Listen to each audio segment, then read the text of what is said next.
Video को and तक जरूर देखना और पसंद आए तो लाइक करना और कमेंट तो भर भर के करना। ये मत सोचना कि क्या कमेंट करना, बस कर देना। एपिसोड की शुरुआत में हमें एक जगह को दिखाया जाता है, हमें उसके बारे में बताया जाता है। ये कल्टीवेशन के लिए ग्रेट वे डायनेस्टी की 10 सेक्रेट प्लेस में से टॉप की प्लेस है, जिसका नाम सुप्रीम स्वॉर्ड सेक्ट है। फिर हमें एक पर्सन को दिखाया जाता है जो वहाँ बैठ कर अपनी कल्टीवेशन कर रहा होता है। फिर हमें उस पर्सन के बारे में बताया जाता है, ये सुप्रीम स्वॉर्ड सेक्ट का एल्डेस्ट डिसाइपल और ग्रेट वे डायनेस्टी के 10 प्रिंसेस में से एक का सन सू चैंगसेंग है। और आपकी जानकारी के लिए बता दूं, यही हमारी कहानी का मेन कैरेक्टर होने वाला है, लेकिन अभी फिलहाल में ये मेरी कैरेक्टर नहीं है। चलो स्टोरी को कंटिन्यू करते हैं। हम देखते हैं उसके बारे में कुछ बंदे बात कर रहे होते हैं। एक बंदा बोलता है मास्टर शू बहुत यंग है और फिर भी वह half step nascent inspector stage को ब्रेक थ्रू करने वाले हैं। ये सुनकर दूसरा बंदा बोलता है ऐसा इसलिए क्योंकि उसके पास जन्म से एक स्वॉर्ड कॉन्स्टिट्यूशन और एक अच्छा फादर है। इसकी अचीवमेंट सिर्फ इसके फॉर्चुनेट बर्थ के कारण है। फिर हम देखते हैं कि वहाँ पर एक और बंदा आता है, वो चिल्लाते हुए सबसे बोलता है। फिर वो दूसरों से बोलता है क्या वो सोचता है कि वो सिर्फ इस वजह से जो चाहे वो कर सकता है। और वो अपनी स्वॉर्ड लेकर आगे बढ़ते हुए कहता है उसका आज इतने आगे बढ़ने में एबल होने का रीजन ये है कि उसने मेरी स्टेप ट्रेडिंग ग्रास चुरा ली है। उसके जैसा कोई व्यक्ति जो दूसरों को बुली करता है और सेल्फ सेंटर्ड है,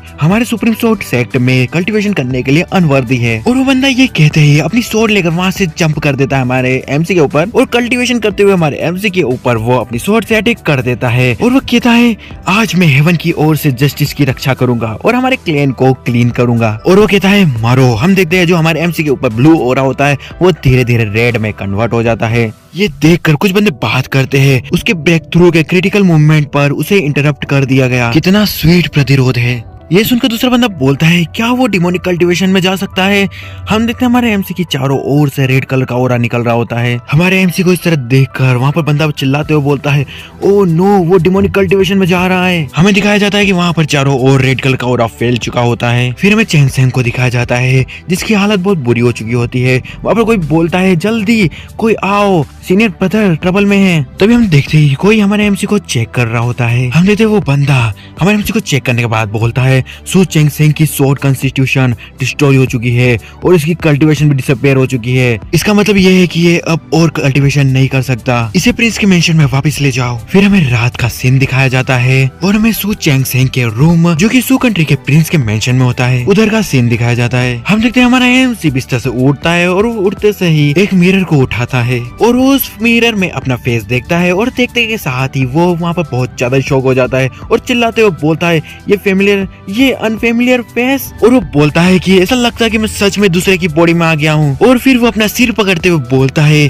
ठीक है भले मैं दूसरे की बॉडी में आया हूँ लेकिन मैं इसी बंदे की बॉडी में क्यों आया। अब ये वाला हमारा एमसी है जो कि इसकी बॉडी में आया है। और हमारा एमसी बताता है सू चैंगसेंग के पास सिर्फ नोबल स्टेटस ही नहीं है बल्कि उसके पास आउटस्टैंडिंग कल्टीवेशन टैलेंट भी है, लेकिन एक अच्छी स्टार्टिंग के पॉइंट के साथ इसने कोई भी अच्छा पाथ नहीं चुना और इसने इविल काम करे। वो न सिर्फ दूसरों से फोर्सफुली चीजें लेता था, वो दूसरों को भी बुली करता था। फिर हमारा एमसी बोलता है क्या ये ऑब्वियस नहीं है कि वो सिर्फ कैनन फोडर कैरेक्टर है। मेरी प्रीवियस लाइफ में मैं एक गुड पर्सन था, मैं एक विलन के रूप में रिकार्नेट कैसे हो सकता हूँ। और फिर वो बोलता है इससे भी बुरी बात क्या है, इस बॉडी के ओरिजिनल ओरन ने बहुत सारे लोगों को ऑफेंड किया है। इसकी डिमोनिक कल्टीवेशन में जाने की न्यूज सब जगह फैल गई होगी। मुझे खुद को प्रोटेक्ट करने के लिए कोई रास्ता ढूंढना होगा। और वो अपने हाथ में थोड़ी सी स्पिरिचुअल एनर्जी गैदर करता है और उसको देखकर खुश होते हुए बोलता है ये स्पिरिचुअल एनर्जी है, अभी भी थोड़ी होप बची हुई है। फिर हम देखते हैं कि वो स्पिरिचुअल एनर्जी अचानक से गायब हो जाती है और वो बोलता है कोई होप नहीं है। इतनी जरा सी स्पिरिचुअल एनर्जी को भी यूज करने के कारण हम देखते हैं कि हमारे एमसी की हालत खराब हो चुकी होती है और वो कहता है मेरा स्वॉर्ड कॉन्स्टिट्यूशन डिस्ट्रॉय हो चुका है और मेरी कल्टीवेशन ऑलमोस्ट चली गई है। अगर एनिमीज मेरे डोर पर आकर नॉक करे तो क्या होगा, क्या मेरा खेल खत्म हो जाएगा। तभी हम देखते हैं कि उसके रूम का दरवाजा कोई लात मार के खोल देता है। ये देखकर हमारे एमसी बोलता है क्या ऐसा हो सकता है कि एनिमीज सच में भी मेरे डोर पर नॉक करने आ गए। हम देखते हैं वहाँ पर एक सुंदर सी लड़की हमारे एमसी के रूम में आ रही होती है, लेकिन उसको देख लगता है कि वो बहुत गुस्से में है। ये देखकर हमारा एमसी घबराते हुए सोचता है, इस सिचुएशन को देखकर ऐसा लगता है कि जो ये पर्सन आया है वो फ्रेंडली नहीं है। तभी हम देखते हैं कि हमारे एमसी को एकदम से कुछ याद आता है और उसको याद आता है कि ये लड़की और उसको जो याद आता है उससे इसकी फटके 4 नहीं चौसठ हो जाती है। और वो सोचता है ये तो मैं इसकी बॉडी पर प्लॉट लाइन को देख सकता हूँ। हमें बताया जाता है ये गर्ल जब से छोटी थी तब से उसके झाओ क्लैन में एक चमकदार एक्सिस्टेंस थी। हमें उस लड़की के बचपन का सीन दिखाया जाता है।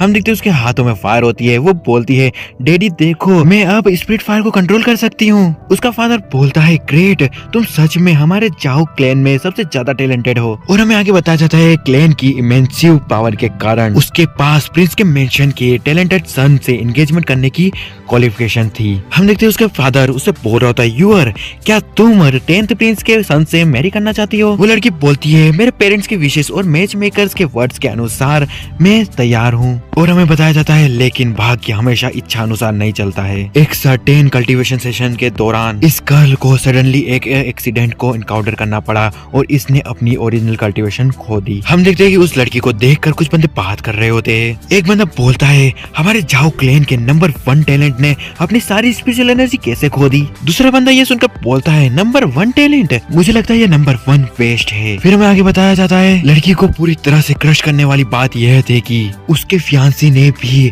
इंसल्ट से उसे इंजर्ड करने का मौका नहीं छोड़ा और वो एंगेजमेंट को ब्रेक करने के लिए पर्सनली आया। हम देखते हैं हमारे एमसी के पुराने बॉडी ओनर ने ये एंगेजमेंट का डॉक्यूमेंट उसके ऊपर फेंक दिया होता है। अब समझना वो क्यों आई है। और इतना ही नहीं, हमारे एमसी का पुराना बॉडी ओनर उससे बोलता है तुम सुप्रीम स्वॉर्ड सेक्ट के फर्स्ट डिसाइपल होने के लिए वर्दी बिल्कुल भी नहीं हो। फिर हमें आगे बताया जाता है उस दिन के बाद से लड़की की कल्टीवेशन वापिस से रिकवर होने लगी। सो जब इसका फियांसी इंपीरियल कोर्ट वापिस आ गया तो वह उस स्कैम से रिवेंज लेने के लिए प्रिंस के मेंशन में घुस गई। अकेली होने के कारण उसे पीटा गया और प्रिंस के मेंशन से बाहर फेंक दिया गया। राख जैसे ठंडे दिल के साथ उसने एक क्लिफ से छलांग लगा दी। तभी हम देखते कि उसके हाथों की वो रिंग चमकने लगती है। और हमें आगे बताया जाता है उस क्रिटिकल मोमेंट पर एक अननेम्ड एम्प्रेस अपीयर हुई और उसने उसकी पोजीशन को स्वैप करके उसे बचा लिया। उस एम्प्रेस के गाइडेंस के अंडर वो लड़की एक अनपैरेलल्ड पावर हाउस के रूप में ग्रो हुई और उसने अपने फियांसी को वह उपहार देने का दावा किया जो उसने मांगा था।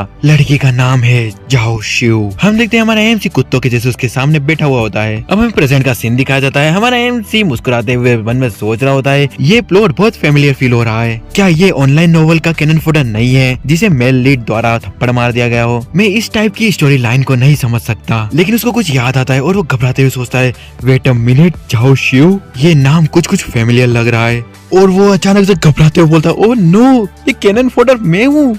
मुझे अब याद आया कि इस बॉडी का प्रीवियस ओनर ने सच में एंगेजमेंट ब्रेक कर दी क्योंकि झाओ शिव ने उसकी कल्टीवेशन को खो दिया था। अब मैं इंपीरियल कोर्ट में वापस आ चुका हूँ तो ये मुझसे रिवेंज लेने आई है। तभी हम देखते हैं कि झाओ हमारे एमसी के गले पे शॉट रखते हुए बोलती है सू चेंग सेंग। हम देखते हैं हमारे एमसी अपनी उंगली की ओर देखते हुए सोचता है जैसा कि अब मैं हूँ, मेरे पास अपनी स्पिरिचुअल एनर्जी का एक ट्रेस भी नहीं है, लेकिन मैं अपनी प्रोटेक्शन के लिए गार्ड्स को बुलाऊं तो मुझे डर है कि चीजें वैसी ही सामने आ जाएगी जैसा कि पहले मैंने देखा था। अगले दिन में हम देखते हैं कि वो लड़की हमारे एमसी के गले पर अपनी शॉट को रख देती है। फिर झाओ मुस्कुराते हुए हमारे एमसी से पूछती है तुम मुझे अवॉइड क्यों नहीं कर रहे हो? फिर झाओ बोलती है क्या तुम सच में ये सोचते हो कि जैसे कि मैं अभी हूँ मैं खुद को तुम्हें बुली करने दूं? फिर हमारे एमसी मन में सोच रहा होता है please big sister, as a useless person मैं खुद को चाहूँ तो भी हाइड नहीं कर सकता। और हम देखते हैं कि झाओ की शॉट हमारे एमसी के ठीक गर्दन पे होती है और झाओ बोलती है या फिर तुम ये सोचते हो कि मुझ में तुम्हें मारने की हिम्मत नहीं है? लेकिन अगले ही सीन में हम देखते हैं कि झाओ रोने लगती है और हमारे एमसी से बोलती है इस वर्ल्ड में मुझे और कोई भी लव नहीं करता है, मैंने सब कुछ खो दिया है, मैं तुमसे क्यों डरूं? उसको इस तरह देखकर हमारा एमसी सोचता है उसको किसकी परवाह है, क्या ये सचमुच ऐसा है? तभी हमारा एमसी उससे बोलता है झाओ शिव, मैं तुम्हारी शॉट को डॉज नहीं करूंगा भले कुछ भी हो जाए, क्योंकि मैंने सू चेंग सेन ने अब तक जो कुछ भी किया है। हम देखते हैं कि हमारे एमसी ने उसकी शॉट को इतनी टाइटली पकड़ा होता है कि उसके हाथ से खून निकल जाता है और वो आगे बोलता है सब कुछ तुम्हारे लिए जिसे मैं सबसे ज्यादा लव करता हूँ। ये सुनकर झाओ एकदम हैरान हो जाती है। फिर झाओ हमारे एमसी से बोलती है तुम क्या कह रहे हो? और वो मन में सोचती है हालांकि सू चेंग सेन ने बहुत ज्यादा बुरे काम किए हैं लेकिन उसने हमेशा इसे स्वीकार किया है। भले ही दूसरे उससे नाराज हो वह कभी भी खुद को रोकता नहीं है। ऐसा नहीं लगता कि वह अपनी जान बचाने के लिए झूठ बोलेगा, इससे उसका क्या मतलब है? तभी हम देखते कि हमारे एमसी के रूम के दरवाजे के सामने एक गार्ड आते हुए वहाँ पर जोर जोर से दरवाजा बजा रहा होता है। अंदर हम देखते हैं कि जाओ हमारे एमसी की और तलवार आगे करते हुए बोलती है, क्या तुम टाइम को बर्बाद कर रहे हो? और वो मन में सोचती है, भले ही मैं गार्ड से मैच नहीं कर पाऊँ, लेकिन मैं सु चेंगसेंग को अपनी मौत के साथ ले जाऊंगी। हमारे एमसी उससे बोलता है, रुको। तभी हम देखते हैं कि वो गार्ड उस रूम का दरवाजा खोल देता है और वो कुछ देखकर हैरान होते हुए बोलता है, योर हाइनेस, ये क्या है? हम देखते हैं हमारे एमसी ने जाहू को अपने गले से लगा लिया होता है और फिर वो अपने गार्ड से बोलता है, ये यंग मास्टर अपनी फियोंसी के साथ एक डेट पर है। तुम जैसे सर्वेंट की मुझे डिस्टर्ब करने की हिम्मत कैसे हुई? ये सुनकर जाहू मन में सोचती है, फियांसी? तभी वो गार्ड हमारे एमसी के सामने झुकते हुए बोलता है, I am sorry your highness, आपको डिस्टर्ब करने के लिए। और ये कहने के साथ ही वो गार्ड वहाँ से जाने लगता है और मन में सोचता है, वो यूजलेस हो चुका है, लेकिन तो भी लड़कियों से फ्लर्ट करने से पाज नहीं आता। उस गार्ड को वहाँ से जाते देख हमारा एमसी परेशान होते हुए उन्हें सोचता है, तुम मुझे इतनी आसानी से छोड़ते हुए जा रहे हो? तुमको मुझे डोर के बाहर से सीक्रेटली प्रोटेक्ट नहीं करना चाहिए? लेकिन फॉर्चुनेटली जाओ शुगर एक्शन वैसा ही है जैसा मैंने एक्सपेक्ट किया था। फिर जाओ हमारे एमसी से बोलती है, क्या तुमने अभी भी यही कहा कि तूने जो कुछ भी किया है वो मेरे लिए था, जिससे तुम सबसे ज्यादा प्यार करते थे? हमारे एमसी से बोलता है, ऑफ कोर्स। फिर जाओ बोलती है, तुमने सबको कहा था कि वो मुझे मेरे क्लेन वालों के सामने अबोर्डिनेट कर दे, ये मेरे खुद के अच्छे के लिए था। चेंगसेंग बोलता है, एग्जैक्टली। फिर जाओ बोलती है, उस दिन मेरे फादर तुमसे प्राइवेटली डिस्कस करना चाहते थे, लेकिन तुमने इस बारे में केयर नहीं करी और कहा कि मैं ग्रीडी हूँ, वो भी क्या मेरे खुद के अच्छे के लिए था? हमारे एमसी बोलता है, हाँ बिल्कुल। फिर जाओ हमारे एमसी बोलती है, जब मैं 5 में नहा रही थी तो तुमने मुझे कहा था कि तुम मेरी मसाज करके और मेरे क्लोथ को चेंज करने में मेरी हेल्प करना चाहते हो, क्या वो भी मेरे खुद के अच्छे के लिए था? ये सुनकर हमारे एमसी घबराते हुए उससे बोलता है, क्या ऐसा भी कुछ था? तभी हम देखते हैं जाओ हमारे एमसी गले पर तलवार रखते हुए उससे चिल्लाते हुए बोलती है, तुम झूठे, तुमने अभी कहा कि तुम अपनी फियांसी के साथ डेट पर हो, मैं अब तुम्हारी फियांसी नहीं हूँ। अगर तुम मुझे इतना ही लव करते हो तो तुम इतने हार्टलेस कैसे हो सकते हो? फिर हमारे एमसी उससे बोलता है, उस रात जिस दिन मैंने एंगेजमेंट को तोड़ा था तब तुम्हारी कल्टीवेशन मोर्टल रियल्म से क्यूरिफाइंग स्टेज के 3 पर पहुंच गई थी, सही कहा ना मैंने? तभी हम देखते हैं जाओ को जो ये सुनकर हमारे एमसी से बोलती है, तुम ये कैसे जानते हो? ये सुनकर हमारे एमसी उससे चिल्लाते हुए बोलता है, ऑफ कोर्स मैं ये जानता हूँ, क्योंकि यही रीजन था जिसके कारण मैंने एंगेजमेंट को तोड़ा था। जरा ध्यान से सोचो, तब से क्या हर रात कोई तुम्हारे सपने में तुम्हारा नाम नहीं ले रहा था क्या? ये सुनकर जाओ हमारे एमसी से बोलती है, क्या तुम मुझे स्पाई कर रहे थे? नहीं रुको एक मिनट, क्या तुम वो कारण थे उन ड्रीम्स का? फिर हमारे एमसी मन में सोचता है, मैं नेचुरली उसे अपनी गोल्डन हैंड टेक्निक नहीं समझा सकता, अब प्रोफाउंड की तरह प्रिटेंड करने का टाइम आ गया है। और फिर वो रिंग की तरफ देखते हुए मन में सोचता है, अगर कुछ भी अनएक्सपेक्ट नहीं हुआ होता तो रिंग में मौजूद एम्प्रेस ने मुझे पहले ही नोटिस कर लिया होता। फिर हमारा एमसी उसके गले पर लगी हुई शॉर्ट को हटाते हुए उसे बोलता है, एक कहावत है कि चरम सीमा तक जाना काफी दूर तक जाने के इक्वल है, क्या तुम समझ रही हो? फिर देखते हैं कि ये सुनते ही जाओ की शॉर्ट उसके हाथ से नीचे की तरफ गिर जाती है, यानी उसने अपनी शॉर्ट छोड़ दी होती है। और वो हमारे एमसी से बोलती है, मैं नहीं समझी कि मैं कैसे समझ सकती हूँ, और मुझे मालूम है कि आप भी नहीं समझोगे किसने क्या समझाया। और वो रोते हुए हमारे एमसी से बोलती है, जब से मैं यूजलेस हो गई थी कोई भी मुझे 3 सालों तक लव नहीं करता था, तुमने भी एंगेजमेंट को ब्रेक कर दिया, मैं अब और इस बेकार सी दुनिया में नहीं रहना चाहती। ये सुनने के साथ ही हमारा एमसी उसको गले से लगा लेता है और उससे बोलता है, तुम्हें उदास होने की जरूरत नहीं है, तुम्हारे पास अभी भी मैं हूँ, मेरी प्यारी यूर, वो सब पास्ट में था, अब हम फ्यूचर में साथ में रहेंगे। और फिर वो मन में सोचता है, एक सिकली ऑफर बनने से बचने के लिए मैं केवल इतना ही कह सकता हूँ। फिर जाओ रोते हुए हमारे एमसी को गले लगाते हुए उससे बोलती है, क्या ये सच में ट्रू है? क्या तुमने मुझे धोखा नहीं दिया? हमारे एमसी उससे बोलता है, ऑफ कोर्स नॉट, मैं तुम्हें धोखा कैसे दे सकता हूँ? फिर हमारा एमसी जाओ का हाथ पकड़ते हुए उसे बोलता है, वापस जाओ और सभी को बिजी रखो, वो तुम्हें बाहर देखने के लिए जरूर आएगी। आखिरकार उसके पास अब छिपने का कोई रीजन नहीं है। जाओ ये सुनकर हैरान हो रही होती है। फिर हमारा एमसी उससे बोलता है, जब तुम वापस चली जाओगी तो तुम सब समझ जाओगी। फिर हमें जाओ के हाथ की उसी रिंग को दिखाया जाता है। फिर वो जाते हुए हमारे एमसी से बोलती है, ठीक है मैं तुम पे बिलीव करती हूँ, और फिर वो अपनी स्वॉर्ड को भी उठा लेती है। फिर देखते हैं कि जाओ अपनी स्वॉर्ड को हमारे एमसी के गले पर वापस से रखते हुए उससे बोलती है, अगर तुमने मुझे धोखा दिया और भले ही तुम वापस से छुपने के लिए ध्यान शेन स्वॉर्ड सेक्टर में चले जाओ और तुम्हें वो ओल्ड वुमेन प्रोटेक्ट करे, तो भी मैं एक रास्ता ढूंढ लूंगी तुम्हें मारने का। और वो ये कहने के साथ ही वहाँ से निकल जाती है। हमारा एमसी उसको देख रहा होता है। उसके जाते साथ ही हमारा एमसी चैन की सांस लेते हुए सोचता है, ओह फाइनली वो टेरिफाइंग कॉल यहाँ से चली गई। थैंक गॉड मेरी एक्टिंग स्किल बहुत ज्यादा अच्छी है, नहीं तो मैं यहाँ पर परेशानी में पड़ सकता था। तभी हमारे एमसी के पास उसका गार्ड आते हुए उससे बोलता है, क्राउन प्रिंस क्या तुम ठीक हो? हमारे एमसी उससे बोलता है, सो तुम यहाँ से गए नहीं? मैंने तुमसे जिस तरह से पहले बात करी उसके लिए मैं तुमसे माफी चाहता हूँ। उम्मीद है कि तुम इसका बुरा नहीं मानोगे। हमारे एमसी के मुंह से माफी वाले वर्ड को सुनकर वो गार्ड बिल्कुल हैरान हो जाता है और मन में सोचता है डैम इट, क्राउन प्रिंस क्या पागल हो गया है, ये एक्चुअली एक सर्वेंट से माफी मांग रहा है। उसका ये एक्सप्रेशन देखकर हमारे एमसी से बोलता है क्या हुआ। वो गार्ड घबराते हुए बोलता है कुछ नहीं, मैं पहले यहाँ से जाता हूँ। और वो मन में सोचता है आखिर क्राउन प्रिंस के साथ आज क्या गलत है, वो इतने डिफरेंट पर्सन की तरह क्यों एक्ट कर रहे हैं। फिर हमें झाओ रेसिडेंस की ओर का सीन दिखाया जाता है। हम देखिए झाओ वहाँ पर पहुंच चुकी होती है, लोग उसके बारे में बात कर रहे होते हैं। वो ज्यादा इंपॉर्टेंट नहीं है, इसलिए आप चाहो तो पढ़ लो, मैं उसको नहीं पढ़ने वाला। फिर झाओ वहाँ से जाते हुए मन में सोचती है 3 साल इनफ है। सू चेंग सेंग बेहतर होगा कि तुमने मुझे धोखा न दिया हो। फिर झाओ के पास एक सर्वेंट आते हुए उससे बोलती है मिस नहाने का पानी रेडी है। ये सुनकर झाओ उससे बोलती है तुम सभी यहाँ से अभी चले जाओ। हम देखते हैं फिर झाओ वहाँ पर अंदर बैठे हुए अपनी कल्टीवेशन कर रही होती है और वो मन में सोचती है जब क्यूआई रिफाइनिंग स्टेज के 3 पर कल्टीवेशन करने की बात आती है तो ये अभी भी सेम है।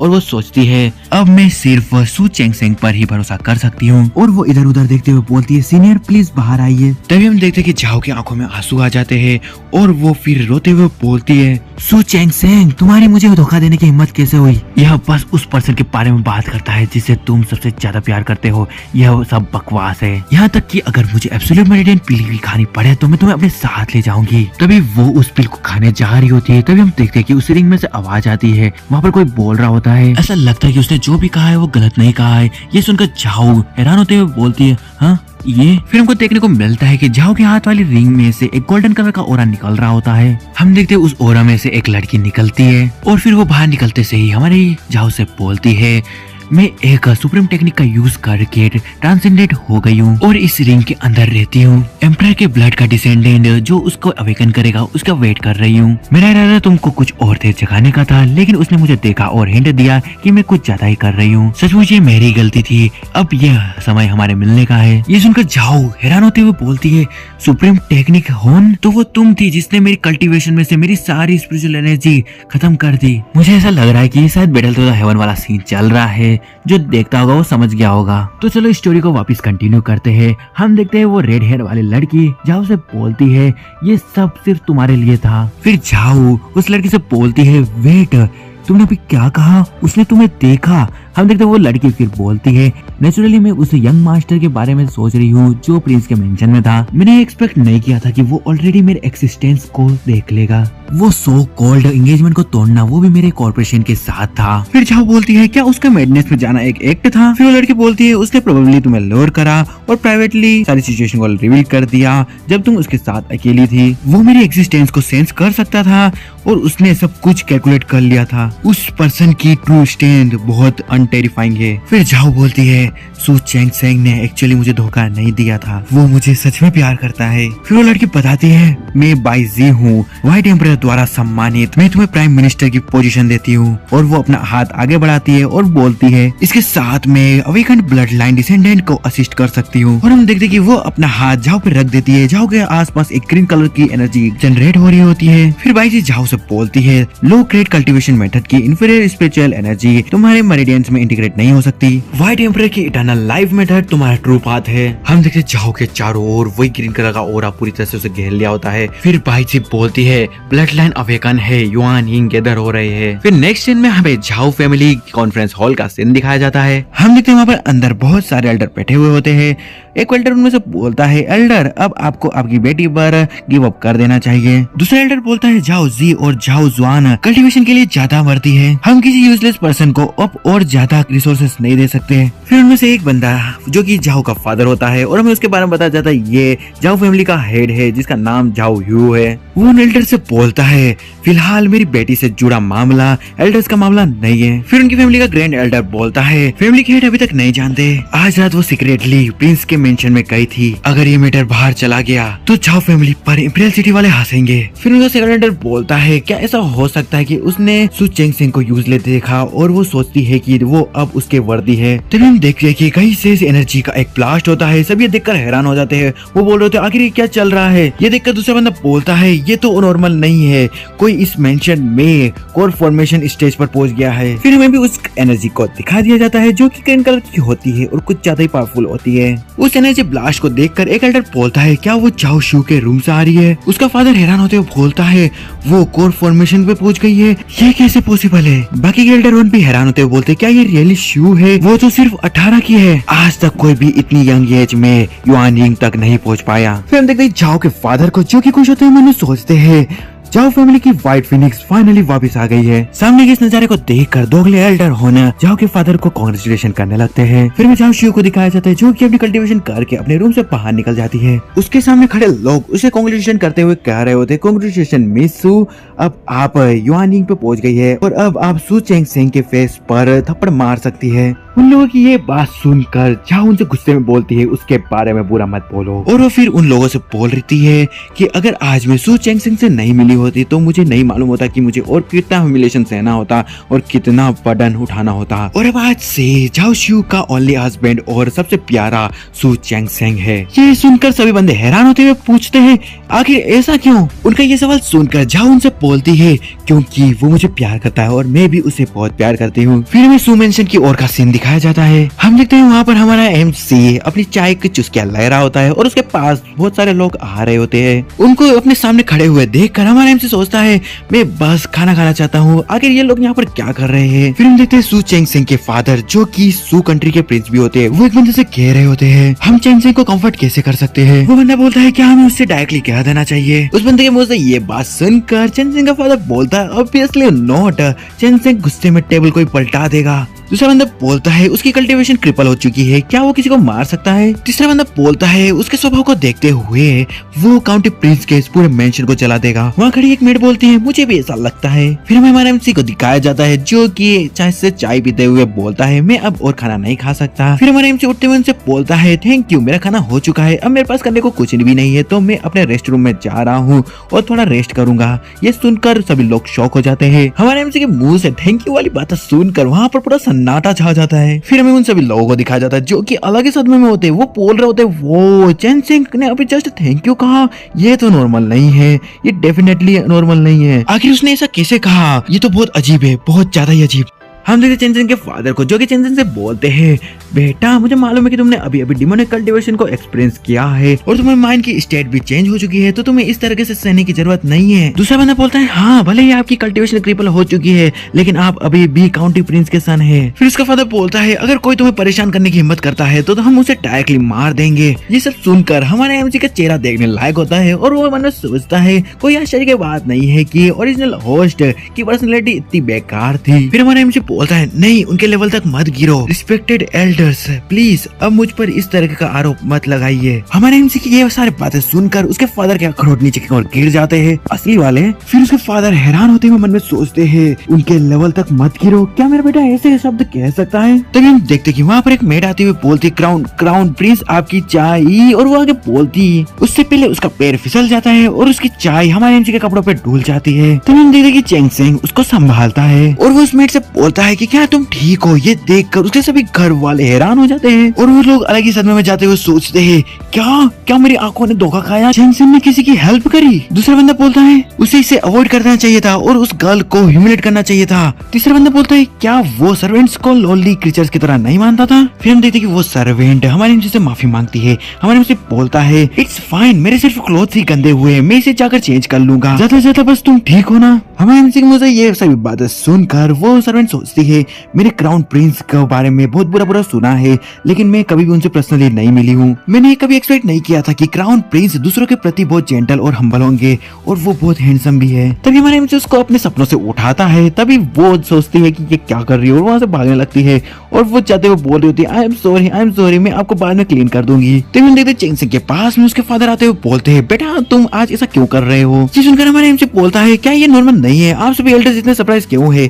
मैं पहले जाऊंगा और अपने सबसे पहले अपने क्लोथ्स को चेंज करूंगा। उसको जाते हुए देखकर उसका फादर सोच रहा होता है ये बिहेवियर दूसरे के लिए नॉर्मल होगा लेकिन तुम्हारे लिए अब नॉर्मल है। फिर हमें रात का सीन दिखाया जाता है। हम देखते हैं हमारे एमसी वहाँ पर किताबें पढ़ रहा होता है, तभी उसको कोई बोलता है सीनियर ये मैं हूँ। हमारे एमसी बोलता है अंदर आ जाओ। हम देखते हैं ये झाऊ होती है जो कि अंदर आते हुए हमारे एमसी से बोलती है सीनियर मैं भाग्यशाली हूँ कि मैंने आपके ट्रस्ट को नहीं तोड़ा। उसको देखकर हमारे एमसी से बोलता है तुम्हारा अपीयरेंस और स्वभाव पहले से कम्प्लीटली अलग है। व्हाइट एम्पायर की मेथड सच में एक्स्ट्रा ऑर्डिनरी है। और वो मन में सोचता है अब मुझे सीनियर कह रही है, मुझे ऐसा लगता है कि उसने और उस लड़की ने सब कुछ मेरे अनुसार ही किया। हमारे एमसी के मुझ से ये बातें सुनकर झाऊ मन में सोचती है ये सच में व्हाइट एम्पायर के एक्सिस्टेंस के बारे में जानता है। सु चेन सिंह के पास में इतनी स्ट्रेंथ है फिर भी उसने मेरे लिए पर्सनली चाय बनाई। ऐसा लगता है कि वो सच में मेरी तरफ है। फिर उसको देखकर हमारे एमसी सोचता है ये कल कौन से रियल में पहुंच गई है।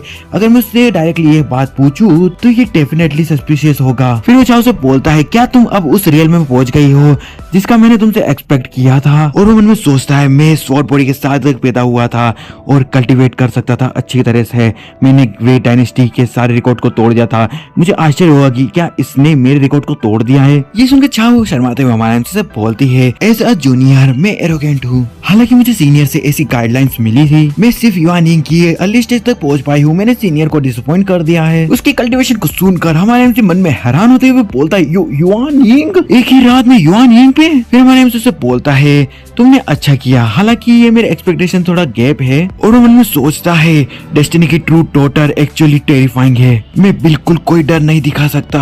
और फिर झाऊ वहाँ पर बैठते हुए हमारे एमसी से बोलती है मैं इस बारे में भी जानती हूँ कि मैंने आपको डिसअपॉइंट किया है, इसलिए मुझे बेहतर गाइड देने के लिए और आपको चेन सिंह को दूसरी वुमेन के साथ बातचीत करने से रोकने के लिए। और वो हमारे एमसी के कालों पर हाथ रखते हुए बोलती है चेन सिंह चलो वापिस से शादी कर लेते हैं। और वो मन में सोचती है ये पोटेंशियल स्टॉक मैं ऑब्वियसली इसे गिव अप नहीं कर सकती। उसकी ये बातें सुनकर हमारे एमसी उससे बोलता है रीमेरी वेल। और वो मन में सोचता है ये एक ही स्टेप में अचीव करना बहुत बड़ी बात है, मुझे इसको होल्ड करना होगा। तभी वो सोचता है हाँ ये क्या चल रहा है। और वो सोचता है ये चीट कोड एक्टिव हो चुका है, क्या ये फ्यूचर है एग्री करने के बाद का। फिर उसे फ्यूचर के सीन दिखाई दे रहे होते हैं। अगर वो एग्री कर लेता है तो उसके साथ कुछ ऐसा होगा। हम देखते हैं झाऊ वो उसको बोलती है हस्बैंड तुम बहुत अमेजिंग हो। चैंग सिंह उससे बोलता है वाइफ चलो थोड़ा ब्रेक ले लेते हैं। झाऊ उससे बोलती है नहीं कंटिन्यू रखते हैं, अदरवाइज तुमको दूसरी वुमेन को फाइंड करना पड़ सकता है। चैंग सिंह उससे बोलता है मेरे मन में कभी भी ऐसे थॉट्स नहीं आएंगे। ये सुनकर झाऊ उससे बोलती है मैं मेक श्योर करना चाहती हूँ कि अगर तुम्हारे पास इस बारे में थॉट्स होंगे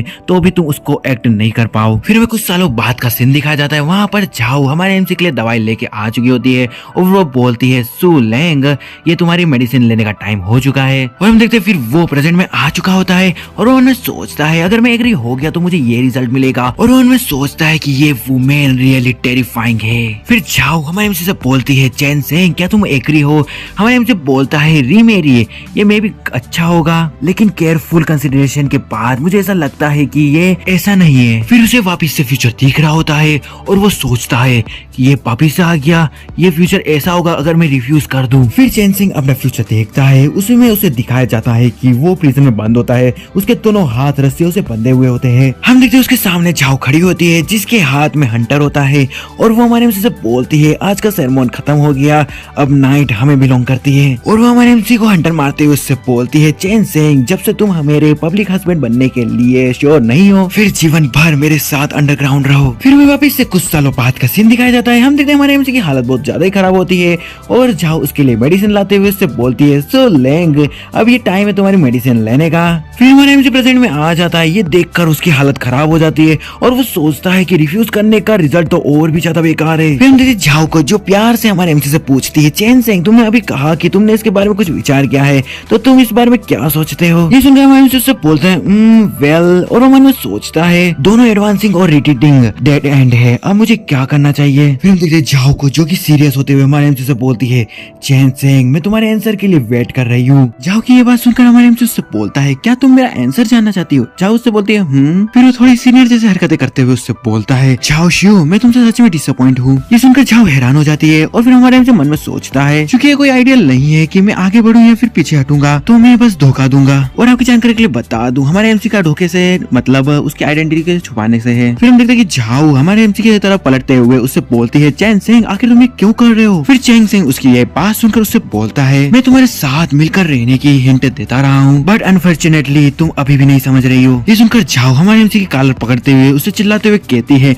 चैन सिंह मैं नहीं समझ पा रही कि तुमने जो कहा उसका क्या मतलब है, क्या तुम अब मुझसे प्यार नहीं करते? फिर हमारे एमसी उससे बोलता है, अगर तुम थ्रोन पे नहीं चढ़ सकती तो मैं तुमसे प्यार कैसे कर सकता हूँ? और मन में सोचता है सबसे पहले उससे झूठे वादे करो। और वो झाओ से बोलता है, तुम्हें पता है मैं बूढ़ा नहीं होऊंगा और मरूंगा भी नहीं, लेकिन तुम डिफरेंट हो, तुम्हें पता होना चाहिए कि तुम इमोर्टल होके भी डिस्ट्रक्शन के भाग्य से बच नहीं सकते। और वो मन में सोचता है अपना ट्रेम्पेड वापिस से बचाओ ताकि वो तुम्हारी ऊंचाइयों तक नहीं पहुंच सके। हमारे एमसी की बातें सुनकर झाओ बोलती है, इमोर्टलिटी? फिर से बाईजी बोलती है, ये सही कह रहा है, इमोर्टलिटी टाइम के परे है। फिर उससे बोलती है, जियो जब तुम अवेकन हुई थी तो तुम्हें क्या ऐसा फील हुआ कि कोई बाधा तुम्हें रोक रही है? अगर वो सच में इमोर्टल है तो वो शायद वह बाधा को पार करने में तुम्हारी हेल्प कर सकता है। ये सुनकर जियो सोचती है, अच्छा। फिर झाओ हमारे एमसी से बोलती है, चैन सिंह मुझे व्हाइट एम्बरर की इनहेरिटेंस मिली है, मुझे लगता है कि मैं इसे पूरी तरह से इंटीग्रेट नहीं कर सकती, तुम जानते हो क्यों? ये सुनकर हमारे एमसी परेशान होते हुए मन में सोचता है, इतना प्रोफाउंड क्वेश्चन जिसे तुम्हारे अंदर का इमोर्टल भी नहीं जानता तो मैं कैसे जान सकता हूँ? वेल अब यहाँ पर कोई चॉइस नहीं है तो मैं इस धोखे में ही रखूंगा।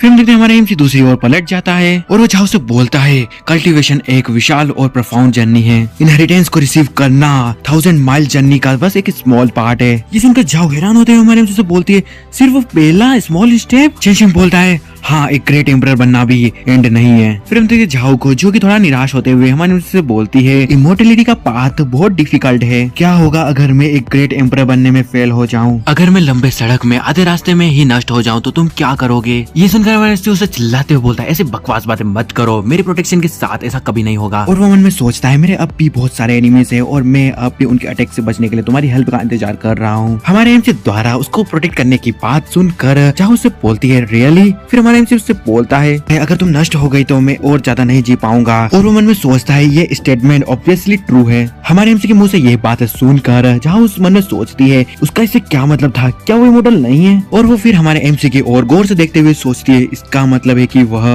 प्यार के लिए सेक्रीफाइस कर देगा। मैं अब समझ गई। और इसी के साथ हम देखते हैं कि झाओ के आसपास बहुत ज्यादा एनर्जी जनरेट होने लग जाती है और देखते ही देखते वो ब्रेक थ्रू कर जाती है। ये देखकर हमारे एमसी के फैमिली वाले बात कर रहे होते हैं, वो बातें ज्यादा इंपॉर्टेंट नहीं है तो आप चाहे तो उसको पढ़ सकते हो। फिर हमारा सीन शिफ्ट होता है, हमें झाओ रेसिडेंस को दिखाया जाता है, वहाँ पर वही एल्डरॉन को दिखाया जाता है। उनमें से एक एल्डर बोलता है, ये तो मिस का ओरा है, वो सिर्फ एक रात के लिए दूर गई और उसने मिड नेंसेंट सोल स्टेज पर ब्रेक थ्रू कर लिया, तो सू चैन सिंह के पास ऐसी कौन सी मेथड है? एक दूसरा एल्डर बोलता है, क्या ये डुअल कल्टीवेशन का इफेक्ट है? और भाई जिसको डुअल कल्टीवेशन का मीनिंग नहीं मालूम है तुम जाके पोगो देखो। फिर हमारा सीन वापिस से हमारे एमसी और झाओ की ओर शिफ्ट हो जाता है। हमारे एमसी उसको अपने सामने ब्रेक थ्रू करते देख मन में सोचता है, चूजन वन ट्रूली डिफरेंट है, मेरा होस्ट 20 इयर्स तक कल्टीवेशन करता रहा और उसने नेंसेंट सोल स्टेज के दहलीज को भी टच नहीं कर पाया, लेकिन ये पल भर में नेंसेंट सोल स्टेज के मिड में पहुंच चुकी है। फिर झाओ हमारे एमसी के गले लगते हुए उससे बोलती है, चैन सिंह मैं तुम्हारे गाइडेंस को समझती हूँ, थैंक यू। उसकी ये बातें सुनकर हमारे एमसी मन में सोचता है, तुम ऐसे ही समझ गई, मुझे ये समझ में नहीं आ रहा कि मैं तुम्हें क्या गाइड कर रहा हूँ। और झाओ हमारे एमसी से प्यार से बोलती है, चैन सिंह मैं तुम्हारे लिए ग्रेट एम्परर बनूंगी, इन द एंड मैं तुम्हारे साथ इमोर्टलिटी के पिनेकल तक पहुँच जाऊंगी। फिर हमारे एमसी सोचता है, वो भयानक फ्यूचर नहीं आया, इसका मतलब मैंने टेस्ट को पास कर लिया। और इसी के साथ हम देखते हैं कि झाओ वहाँ से उड़ते हुए निकल जाती है। फिर हम देखते हैं झाओ को जो वहाँ से जा रही होती है और उसके पास में बाईजी भी आ जाती है। वो उससे बोलती है, शिव तुमने अभी क्या रियलाइज करा? फिर झाओ उससे बोलती है, लो चैन सिंह जो इमोर्टल है, जो कभी बूढ़ा भी नहीं होगा और मरेगा भी नहीं, वो मेरे लिए खुद को सेक्रीफाइस करने के लिए भी तैयार है। उसने मुझे समझाया कि लव इनहेरिटेंस से ज्यादा इम्पोर्टेंट है एंड देन मैंने ब्रेक थ्रू कर लिया। और वो चाहते हुए सोचती है, चैन सिंह मैं तुम्हें कभी निराश नहीं करूंगी। फिर हमारा सीन हमारे एमसी की ओर शिफ्ट हो जाता है। वो वहाँ बैठे बैठे सोच रहा होता है, झाओ शिव ने फाइनली ट्रायल को पास कर लिया। शॉर्ट टर्म में उसके लाइफ में कोई भी डेंजर नहीं होना चाहिए, लेकिन ये सिर्फ एक टेम्पररी सॉल्यूशन है। मुझे अपनी कॉम्बैट पावर को रिस्टोर करने के लिए कोई ना कोई रास्ता तो ढूंढना होगा। तभी उसकी नजर उसके हाथों की ओर जाती है और वो उसको देखकर सोचता है, हाँ ये क्या है? और वो सोचता है, स्पिरिचुअल एनर्जी, आखिर सडनली मेरे पास स्पिरिचुअल एनर्जी कैसे है। और वो वहाँ पर खुश होते हुए सोचता है मैं अब वापिस से कल्टीवेट कर सकता हूँ। फिर उसे कोई सी चीज ट्रिगर होती है और वो सोचता है क्या ये एक दूसरा प्लॉट ट्विस्ट है, लेकिन मैंने तो कुछ नहीं किया। फिर हमें एक टेक्निक को दिखाया जाता है, उसके बारे में हमें बताया जाता है ये व्हाइट एम्परर की इमोर्टल टेक्निक है जो स्वॉर्ड बॉडी को रिस्टोर कर सकती है। उसको देखकर हमारे एमसी सोचता है ये तो व्हाइट एम्परर की इमोर्टल टेक्निक है। आखिर ये रिवॉर्ड सडनली अपीयर क्यों हो गया, ये कल वहाँ नहीं था, कल से बस इतना ही डिफरेंस है कि। और वो बोलता है मैं समझ गया ये जाओ शिव है, उसने उसकी कल्टीवेशन में ब्रेक थ्रू किया। इसके साथ हमारा सीन अगले दिन पर शिफ्ट होता है। हमें वहाँ पर झाओ शिव के फादर को दिखाया जाता है। वो किसी बंदे से बोलते हैं झाओ जी क्या तुम ये कहना चाहते हो कि जो झाओ शिव ने ब्रेक थ्रू किया है वो सिर्फ सू चैंगसेंग के साथ डुअल कल्टीवेशन करने के कारण है। वो बंदा बोलता है मैंने उससे पूछा लेकिन मेरी कजन ने मुझे थप्पड़ मारा और अकेले में चली गई। हम देखते उस बंदे का फेस भी सूजा हुआ होता है। ये सुनकर वहाँ पर बैठे सभी एल्डर बात कर रहे होते हैं। उनमें से एक एल्डर बोलता है ऑब्वियसली वो खुद को गिल्टी फील कर रही होगी, ऐसा लगता है कि झाओ जी ने अपने सिर में ही अपना नाखून मार लिया। दूसरा बंदा बोलता है हाँ सभी लोग ऐसा कह रहे हैं कि मिस ने ब्रेक थ्रू सिर्फ सू चैंगसेंग के साथ डुअल कल्टीवेशन करने के कारण किया है, ये मिस की रेपुटेशन के लिए अच्छा नहीं है। दूसरा बंदा बोलता है कोई आश्चर्य की बात नहीं है कि मिस ने पहले ऐसे वर्ड्स को बोला था, मुझे डर है कि उसका प्रमोशन सू चैंग से इंस्पायरेबल है, तो क्या हम मिस और उस यूजलेस पर्सन को एक साथ एक बंधन में बांध दे। फिर हम देखते झाओ के फादर को जो उन सभी से बोलते हैं नहीं मुझे सस्पेक्ट है कि सू चैंगसेंग कभी यूजलेस था ही नहीं, वो सिर्फ सिचुएशन को मैनिपुलेट कर रहा था। ये बातें सुनकर एक एल्डर बोलता है उसकी पर्सनैलिटी के साथ क्या वो जानता है कि उसकी एबिलिटी को कैसे हाइड करे, वहाँ डेफिनेटली कुछ गड़बड़ चल रही है, अगर वहाँ पर कुछ सस्पिशियस हुआ तो हम अकॉर्डिंगली एक्ट करेंगे। फिर झाओ के फादर बोलते हैं हमारे पास कोई चॉइस नहीं है, हम इसे अब और डिले नहीं कर सकते, तुम्हें तुरंत यहाँ से जाना चाहिए। फिर वो एल्डर एक बंदे की ओर इशारा करते हुए बोलते हैं झाओ जी के बारे में क्या कैसा होगा कि वो सू चैंगसेंग के साथ जाकर कंसल्ट करे और हमारे झाओ क्लैन को रिप्रेजेंट करे। हम देखते हैं झाओ जी को जो उस एल्डर की बात सुनकर मन में सोचता है ऑल राइट अगर सू चैंगसेंग यूजलेस है तो मैं उसे हमारे झाओ क्लैन के पावर के अधीन कर लूंगा। फिर हमारा सीन शिफ्ट होता है, हमें सू फैमिली के पैट्रियार्च को दिखाया जाता है जो कि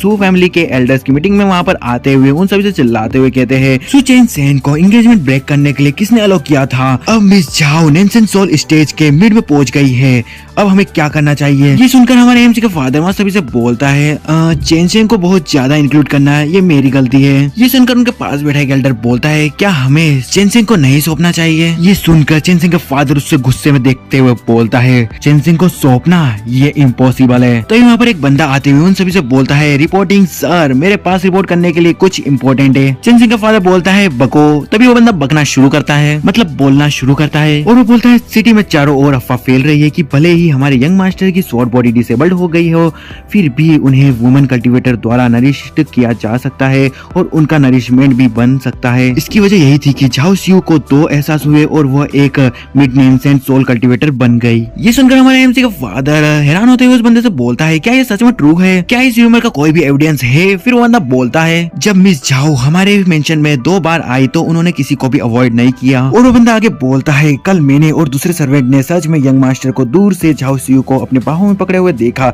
लेकिन उस समय मैंने इसके बारे में ज्यादा नहीं सोचा। ये सुनकर हमारे एमसी का फादर हैरान होते हुए बोलता है लास्ट नाइट कुछ हुआ।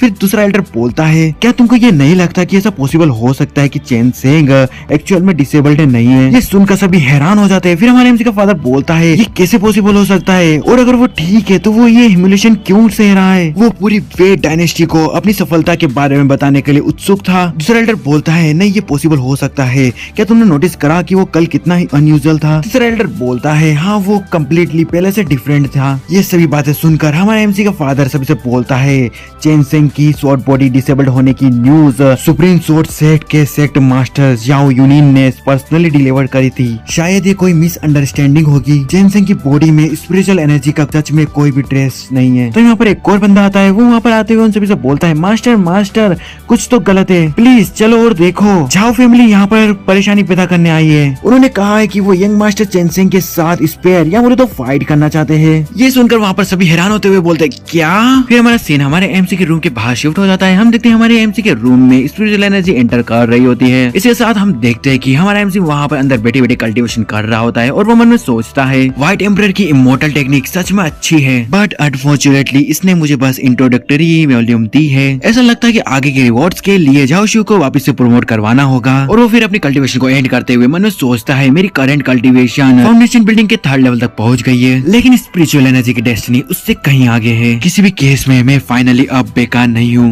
तभी हम देखते कि हमारे एमसी के रूम में एक लेटर लेते हुए बर्ड एंटर करता है। हमारे एमसी भी उसे देख लेता है और वो बर्ड उस लेटर को नीचे की ओर रखता है जिसके अंदर से एक रिंग भी निकलती है। उसको देखकर हमारे एमसी सोचता है ये मेरे मास्टर की इमोर्टल क्रेन है, क्या वो इस समय मेरे बारे में सोच रही है। फिर चेंग सेंग सोचता है मैंने अपने मास्टर को बहुत लंबे समय से नहीं देखा और मेरी मेमोरी में शायद ही उनके बारे में कोई जानकारी है। और वो उस लेटर को उठाते हुए सोचता है मुझे लगता है कि मेरे मास्टर मुझ जैसे यूजलेस पर्सन से बहुत डिसअपॉइंट है। और वो इसी के साथ उस लेटर को खोलता है। फिर हमारा एमसी और हम देखते हैं कि उस लेटर में से सुप्रीम स्वॉर्ड सेट के सेक्टर मास्टर xiao यूनिन का होलोग्राम बाहर आता है, जिसको देखकर चेंग सेंग सोचता है ये मेरे मास्टर का लेटर है, वह मुझ पर इतने एफर्ट क्यों लगाएगी। फिर वो होलोग्राम हमारे एमसी से बोलता है चेंग सेंग तुम मुझसे बहुत डिसअपॉइंट होंगे, जब तुम भटक गए मैं तुम्हारे साथ नहीं थी और इससे तुम्हारा कल्टीवेशन पाथ डिस्ट्रॉय हो गया। उसके मास्टर की ये बातें सुनकर हमारे एमसी मन में सोचता है तुमको पहले इतना अच्छा डिसाइपल होने का अप्रिशिएट नहीं था। फिर उसके मास्टर का होलोग्राम बोलता है तुम्हारे मास्टर होने के नाते मुझे एक गहरा पश्चाताप हो रहा है, लेकिन गंभीर मिस्टेक पहले ही हो चुकी है, इसलिए ये चीजें मैं सिर्फ तुमको ही सौंप सकती हूँ। फिर वो आगे बोलते हैं यहाँ एक एक्सीलेंट पिवान पील है, 3 सुपीरियर स्वॉलिंग स्पिरिट पील्स और वो इमोर्टल स्वॉर्ड जिसे तुम हमेशा से पाना चाहते थे लेकिन कभी बाहर नहीं निकाल पाए। ये सब पाकर हमारा एमसी उससे बोलता है थैंक यू मास्टर, और वो मन में सोचता है आप रियली एक अच्छे मास्टर है। फिर हम देखते हैं कि हमारे एमसी ने उस स्वॉर्ड और उस पील को हाथ पे पकड़ा हुआ होता है।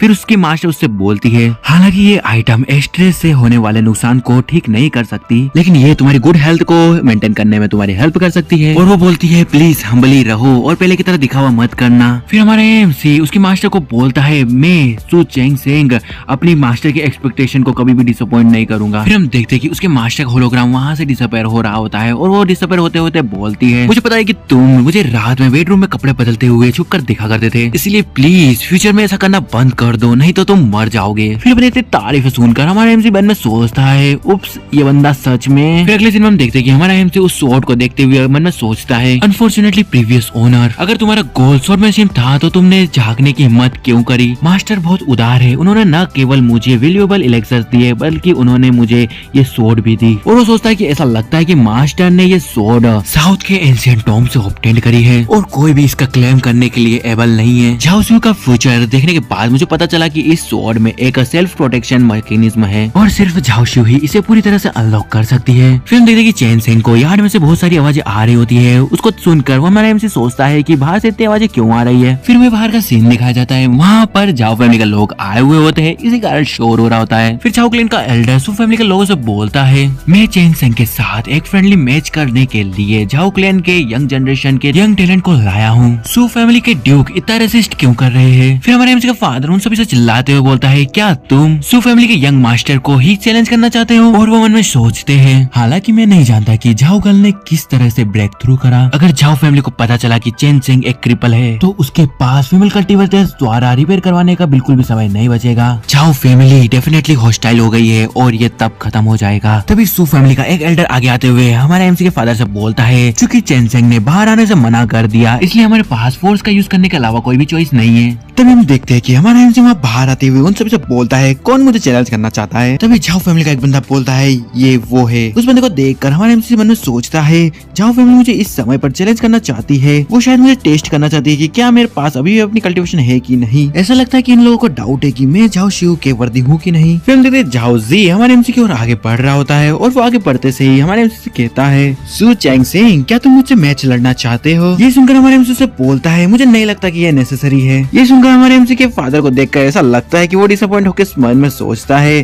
कि वेल ये ऐसा एक्सपेक्ट था कि चेन सेंग वेस्ट है। सामने का नजरा देखकर झाओ क्लैन का एल्डर मन में सोचता है र्यूमर्स पर भरोसा नहीं किया जा सकता, ये बच्चा सच में यूजलेस है। फिर हम देखते हैं झाओ जी को जो कि हमारे एमसी के सामने इतराते हुए बोलता है वेस्ट हमेशा वेस्ट ही रहेगा। ये सुनकर हमारा एमसी गुस्से में उससे बोलता है, तुमने मेरे वर्ड के मीनिंग को कुछ गलत ही ले लिया, अदरवाइज मैं अगर फाइट करूंगा तो तुम्हारी मौत भी हो सकती है। हमारे एमसी की ये बात सुनकर सब शॉक हो जाते हैं। फिर जाओजी हमारे एमसी से बोलता है, क्योंकि यंग मास्टर सू बहुत कॉन्फिडेंट है, तो क्या तुम मेरे साथ मार्शल अरेना में जाने का तैयार हो? ये सुनकर चैन सेंग उससे बोलता है, श्योर, अगर तुम हारना ही चाहते हो तो मैं तुम्हारी इस विश को पूरी करूंगा। हमें एमसी की बात सुनकर उसका फादर एक सर्वेंट से बोलता है, जल्दी जल्दी जाकर एल्डर यांग को यहाँ पर बुला के लाओ। फिर यहाँ से हमारा सीन शिफ्ट हो जाता है। हमें हमारे एमसी और झांगजी को एक मार्शल अरेना में दिखाया जाता है जहाँ पर उनकी फाइट होने वाली है। वो दोनों फाइट करने के लिए तैयार खड़े होते हैं, सभी लोग उनको देख रहे होते हैं। तभी हम देखते कि हमारे एमसी का फादर एक एल्डर से बोलता है, चैन सेंग स्वाभाविक रूप से जीतती है, मुझे डर है कि वो सिर्फ अपनी इज्जत के खातिर यहाँ पर मर जाएगा, हम बाद में एल्डर यांग को परेशान करेंगे। वो एल्डर शांत होकर खड़ा रहता है और मुस्कुराते हुए हमारे एमसी के फादर से बोलता है, चिंता मत करो। फिर हम देखते झाओजी हमारे एमसी से बोलता है, सू चैंग सेंग, क्या तुमको याद है कि तुमने मेरे साथ पहले क्या किया था? जब हम पहली बार मिले थे तो तुमने मुझे ह्यूमिलेट करा था, तुमने मुझे वेस्ट कहा था और मेरे एक दांत को भी तोड़ दिया था। हमारे एमसी उसकी ये बातें सुनकर परेशान होते हुए उससे बोलता है, मुझे ये याद नहीं। और वो मन में सोचता है, यह आदमी जब भी कमजोर लोगों को देखता था तो उसे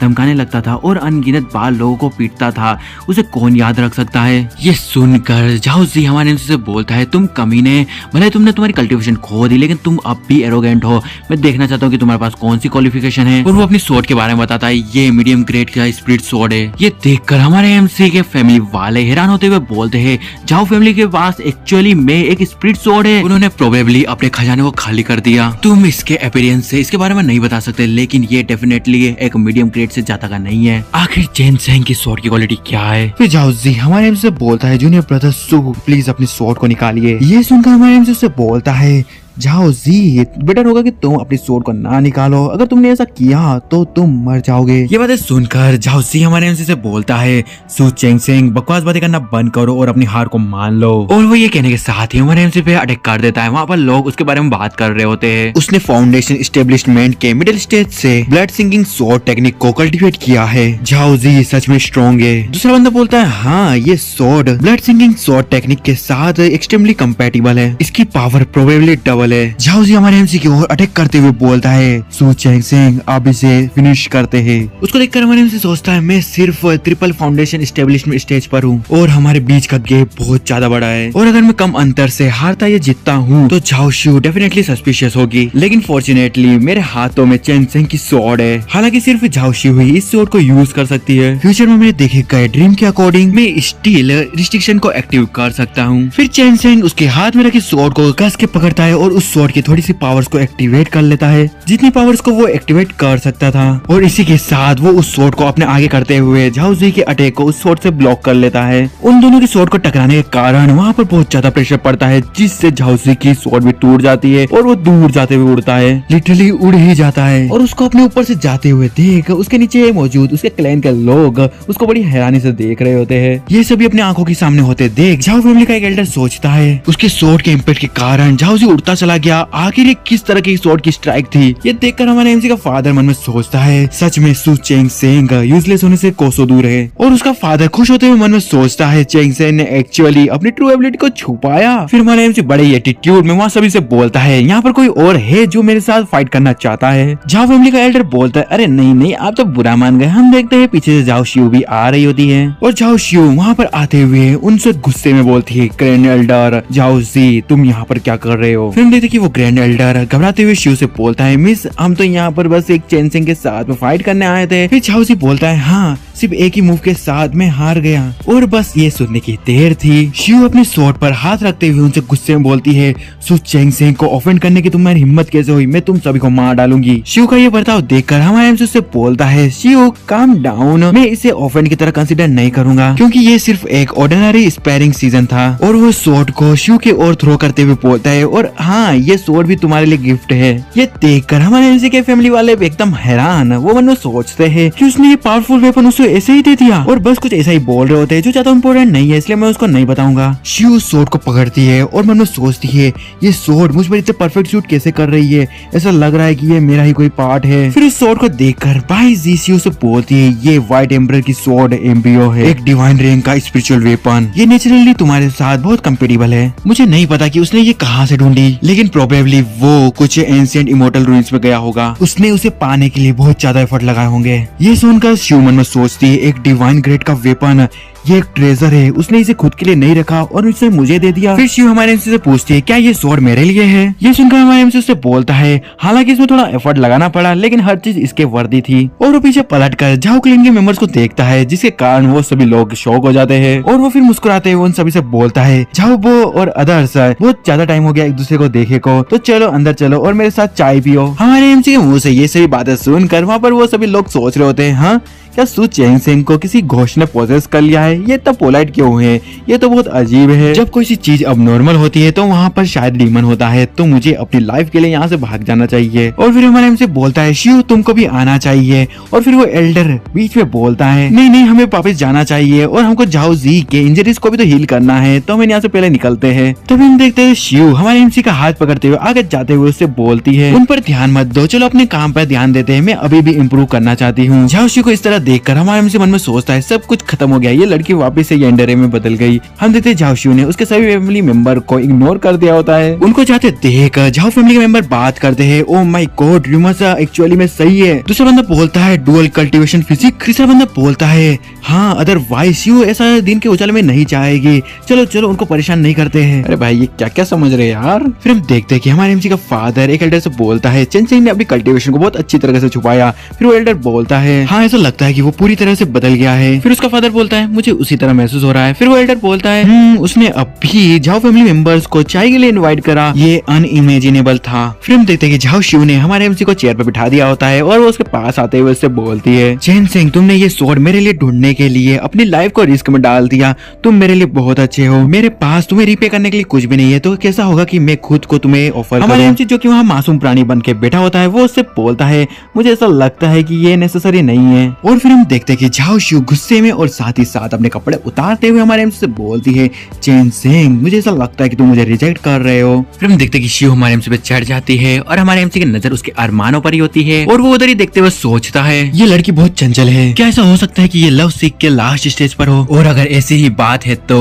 फिर हमारा एमसी जोश में आ जाता है। फिर शिव हमारे एमसी से बोलती है चेंगसेंग क्या तुम जानते हो कि मैं तुमको कितना मिस करती हूँ। और हम देखते हैं कि चेंगसेंग के इस कमरे के बाहर से एक एल्डर गुजर रहे होते हैं, वो इनकी बातें सुनते हैं। हालांकि कल रात हम साथ थे, किसी कारण से मैं अभी भी तुमसे मिलने आना चाहती हूँ। फिर वो एल्डर हैरान होते हुए मन में सोचता है वो र्यूमर्स सच है, यंग मास्टर के पास सच में दूसरों को डुअल कल्टीवेशन में असिस्ट करने की एबिलिटी है। और इसी के साथ वो एल्डर वहाँ से तेजी से निकलते हुए मन में सोचता है हमें इस बारे में मास्टर को जल्दी से इन्फॉर्म करना होगा, मेंशन की प्रॉब्लम फाइनली रिसॉल्व हो गई है, ये बहुत अच्छा है। अगले सीन में हम देखते हैं कि उनके बीच में सिस्टम शुरू होने ही वाला था, तभी बाइज बीच में बोलती है शिव रुक जाओ तुम अभी कंटिन्यू नहीं कर सकती। और वो आगे शिव से बोलती है अगर तुम कोर फॉर्मेशन स्टेज तक पहुंचने से पहले अपनी वर्जिनिटी को लूज कर दोगे तो तुम्हारी सारी इनहेरिटेंस वेस्ट चली जाएगी। फिर शिव टेलीपैथी के थ्रू बाइजी से बोलती है तो ये कुछ ऐसा है। फिर बाइजी उससे बोलती है हाँ इमोर्टेलिटी का पाथ अभी बहुत लंबा है, यंग मास्टर चेंगसेंग सच में तुमको बहुत लाइक करता है, तो तुम्हें जल्दीबाजी नहीं करनी चाहिए। और तुम क्या हमारा यहाँ आने का ओरिजिनल पर्पस भूल गई हो। शिव उससे बोलती है ठीक है। अरे शिव के चेहरे को तो देखो, अलग दिख रहा है कि कंट्रोल नहीं हो रहा है, लेकिन कंट्रोल करना पड़ेगा। फिर तभी शिव हमारे एमसी से बोलती है चेंगसेंग अचानक से मेरे मन में तुमसे पूछने के लिए कल्टीवेशन क्वेश्चन आया है। ये सुनकर हमारे एमसी कुछ बोल पाता, तभी शिव उसका माउथ बंद कर देती है। उसकी इन हरकतों को देखकर हमारे एमसी मन में सोचता है ये लड़की किताब पलटने से भी ज्यादा तेजी से अपना एटीट्यूड बदल देती है। और वो सोचता है इसे भूल जाओ, यह अभी ठीक है, असल में सच्चाई सामने आने पर उसके साथ शामिल होने से जल्दी मौत हो सकती है। लेकिन मुझे सच में नैनसेन सोल स्टेज के कल्टीवेशन इश्यू के बारे में कोई आइडिया नहीं है। फिर हमारे एमसी उससे बोलता है कितना ब्यूटीफुल मोमेंट था कल्टीवेशन इश्यू पर डिस्कस करना शायद। फिर शिव बोलती है चेंगसेंग मुझे ऐसा लग रहा है कि मेरे बॉडी में कुछ तो मिसिंग है। चेंगसेंग तुम्हें पता है कि मुझे क्या चाहिए राइट। फिर हमारे एमसी को देखते हुए शिव और बाइजी सोचती है उसे पता होना चाहिए। फिर हमारा एमसी सोचता है ऐसा लगता है कि झाओ शिव और उसके रिंग में मौजूद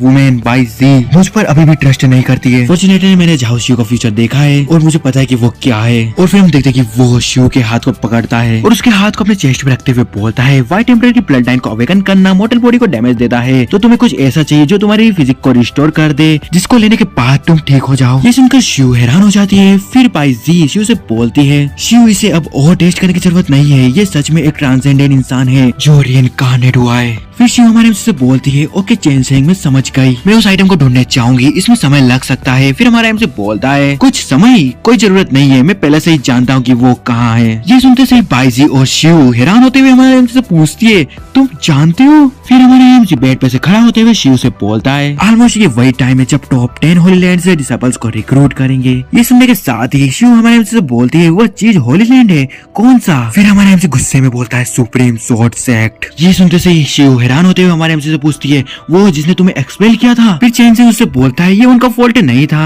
शिव हमारे एमसी के पास जाते से उससे बोलती है चेन सिंह चलो मेरे साथ होली लैंड रिक्रूटमेंट में पार्टिसिपेट करो, मैं सुप्रीम स्वॉर्ड सेक्ट में जाकर तुम्हारे लिए जस्टिस की डिमांड करना चाहती हूँ। फिर हमारे एमसी उससे बोलता है जस्टिस के साइड में मैं सच में सुप्रीम स्वॉर्ड सेक्ट को विजिट करना चाहता हूँ। और वो मन में सोचता है मैंने बहुत सारे लोगों को ऑफेंड किया है, सो मेंशन मुझे प्रोटेक्ट करने में एबल नहीं है, ये सेफ होगा जाओ शिव जैसे जीनियस के पीछे छुपना। हमारे एमसी के साथ में चलने वाली बात से जाओ शिव खुश हो जाती है और वो हमारे एमसी से बोलती है ग्रेट चेंग सिंह एक्चुअली में मेरे साथ वर्ल्ड को घूमना चाहता है, एक फ्री स्पिरिट का जोड़ा। और इसी के साथ हम देखते हैं कि उसके आसपास बहुत सारी एनर्जी गैदर होने लग जाती है। हमारा एमसी भी ये देखकर हैरान हो रहा होता है और वो देखते ही देखते हमारे एमसी की आंखों के सामने ही ब्रेक थ्रू कर लेती है। और हमारा एमसी हैरान होते हुए मन में सोचता है व्हाट, मैंने ऐसा कुछ कहा भी नहीं, और क्या ब्रेक थ्रू करना इतना आसान है? बस कुछ वर्ड और ब्रेक थ्रू। उस ब्रेक थ्रू की एनर्जी देखकर बाहर खड़े सर्वेंट कुछ अलग ही समझ रहे होते हैं और एक उनमें से बोलता है oh my God young master बहुत टेरिफाइंग है। दूसरा बंदा बोलता है डोल कल्टीवेशन का इफेक्ट पानी पीने जितना आसान है, मैं भी उनके साथ डोल कल्टीवेशन करना चाहता हूँ।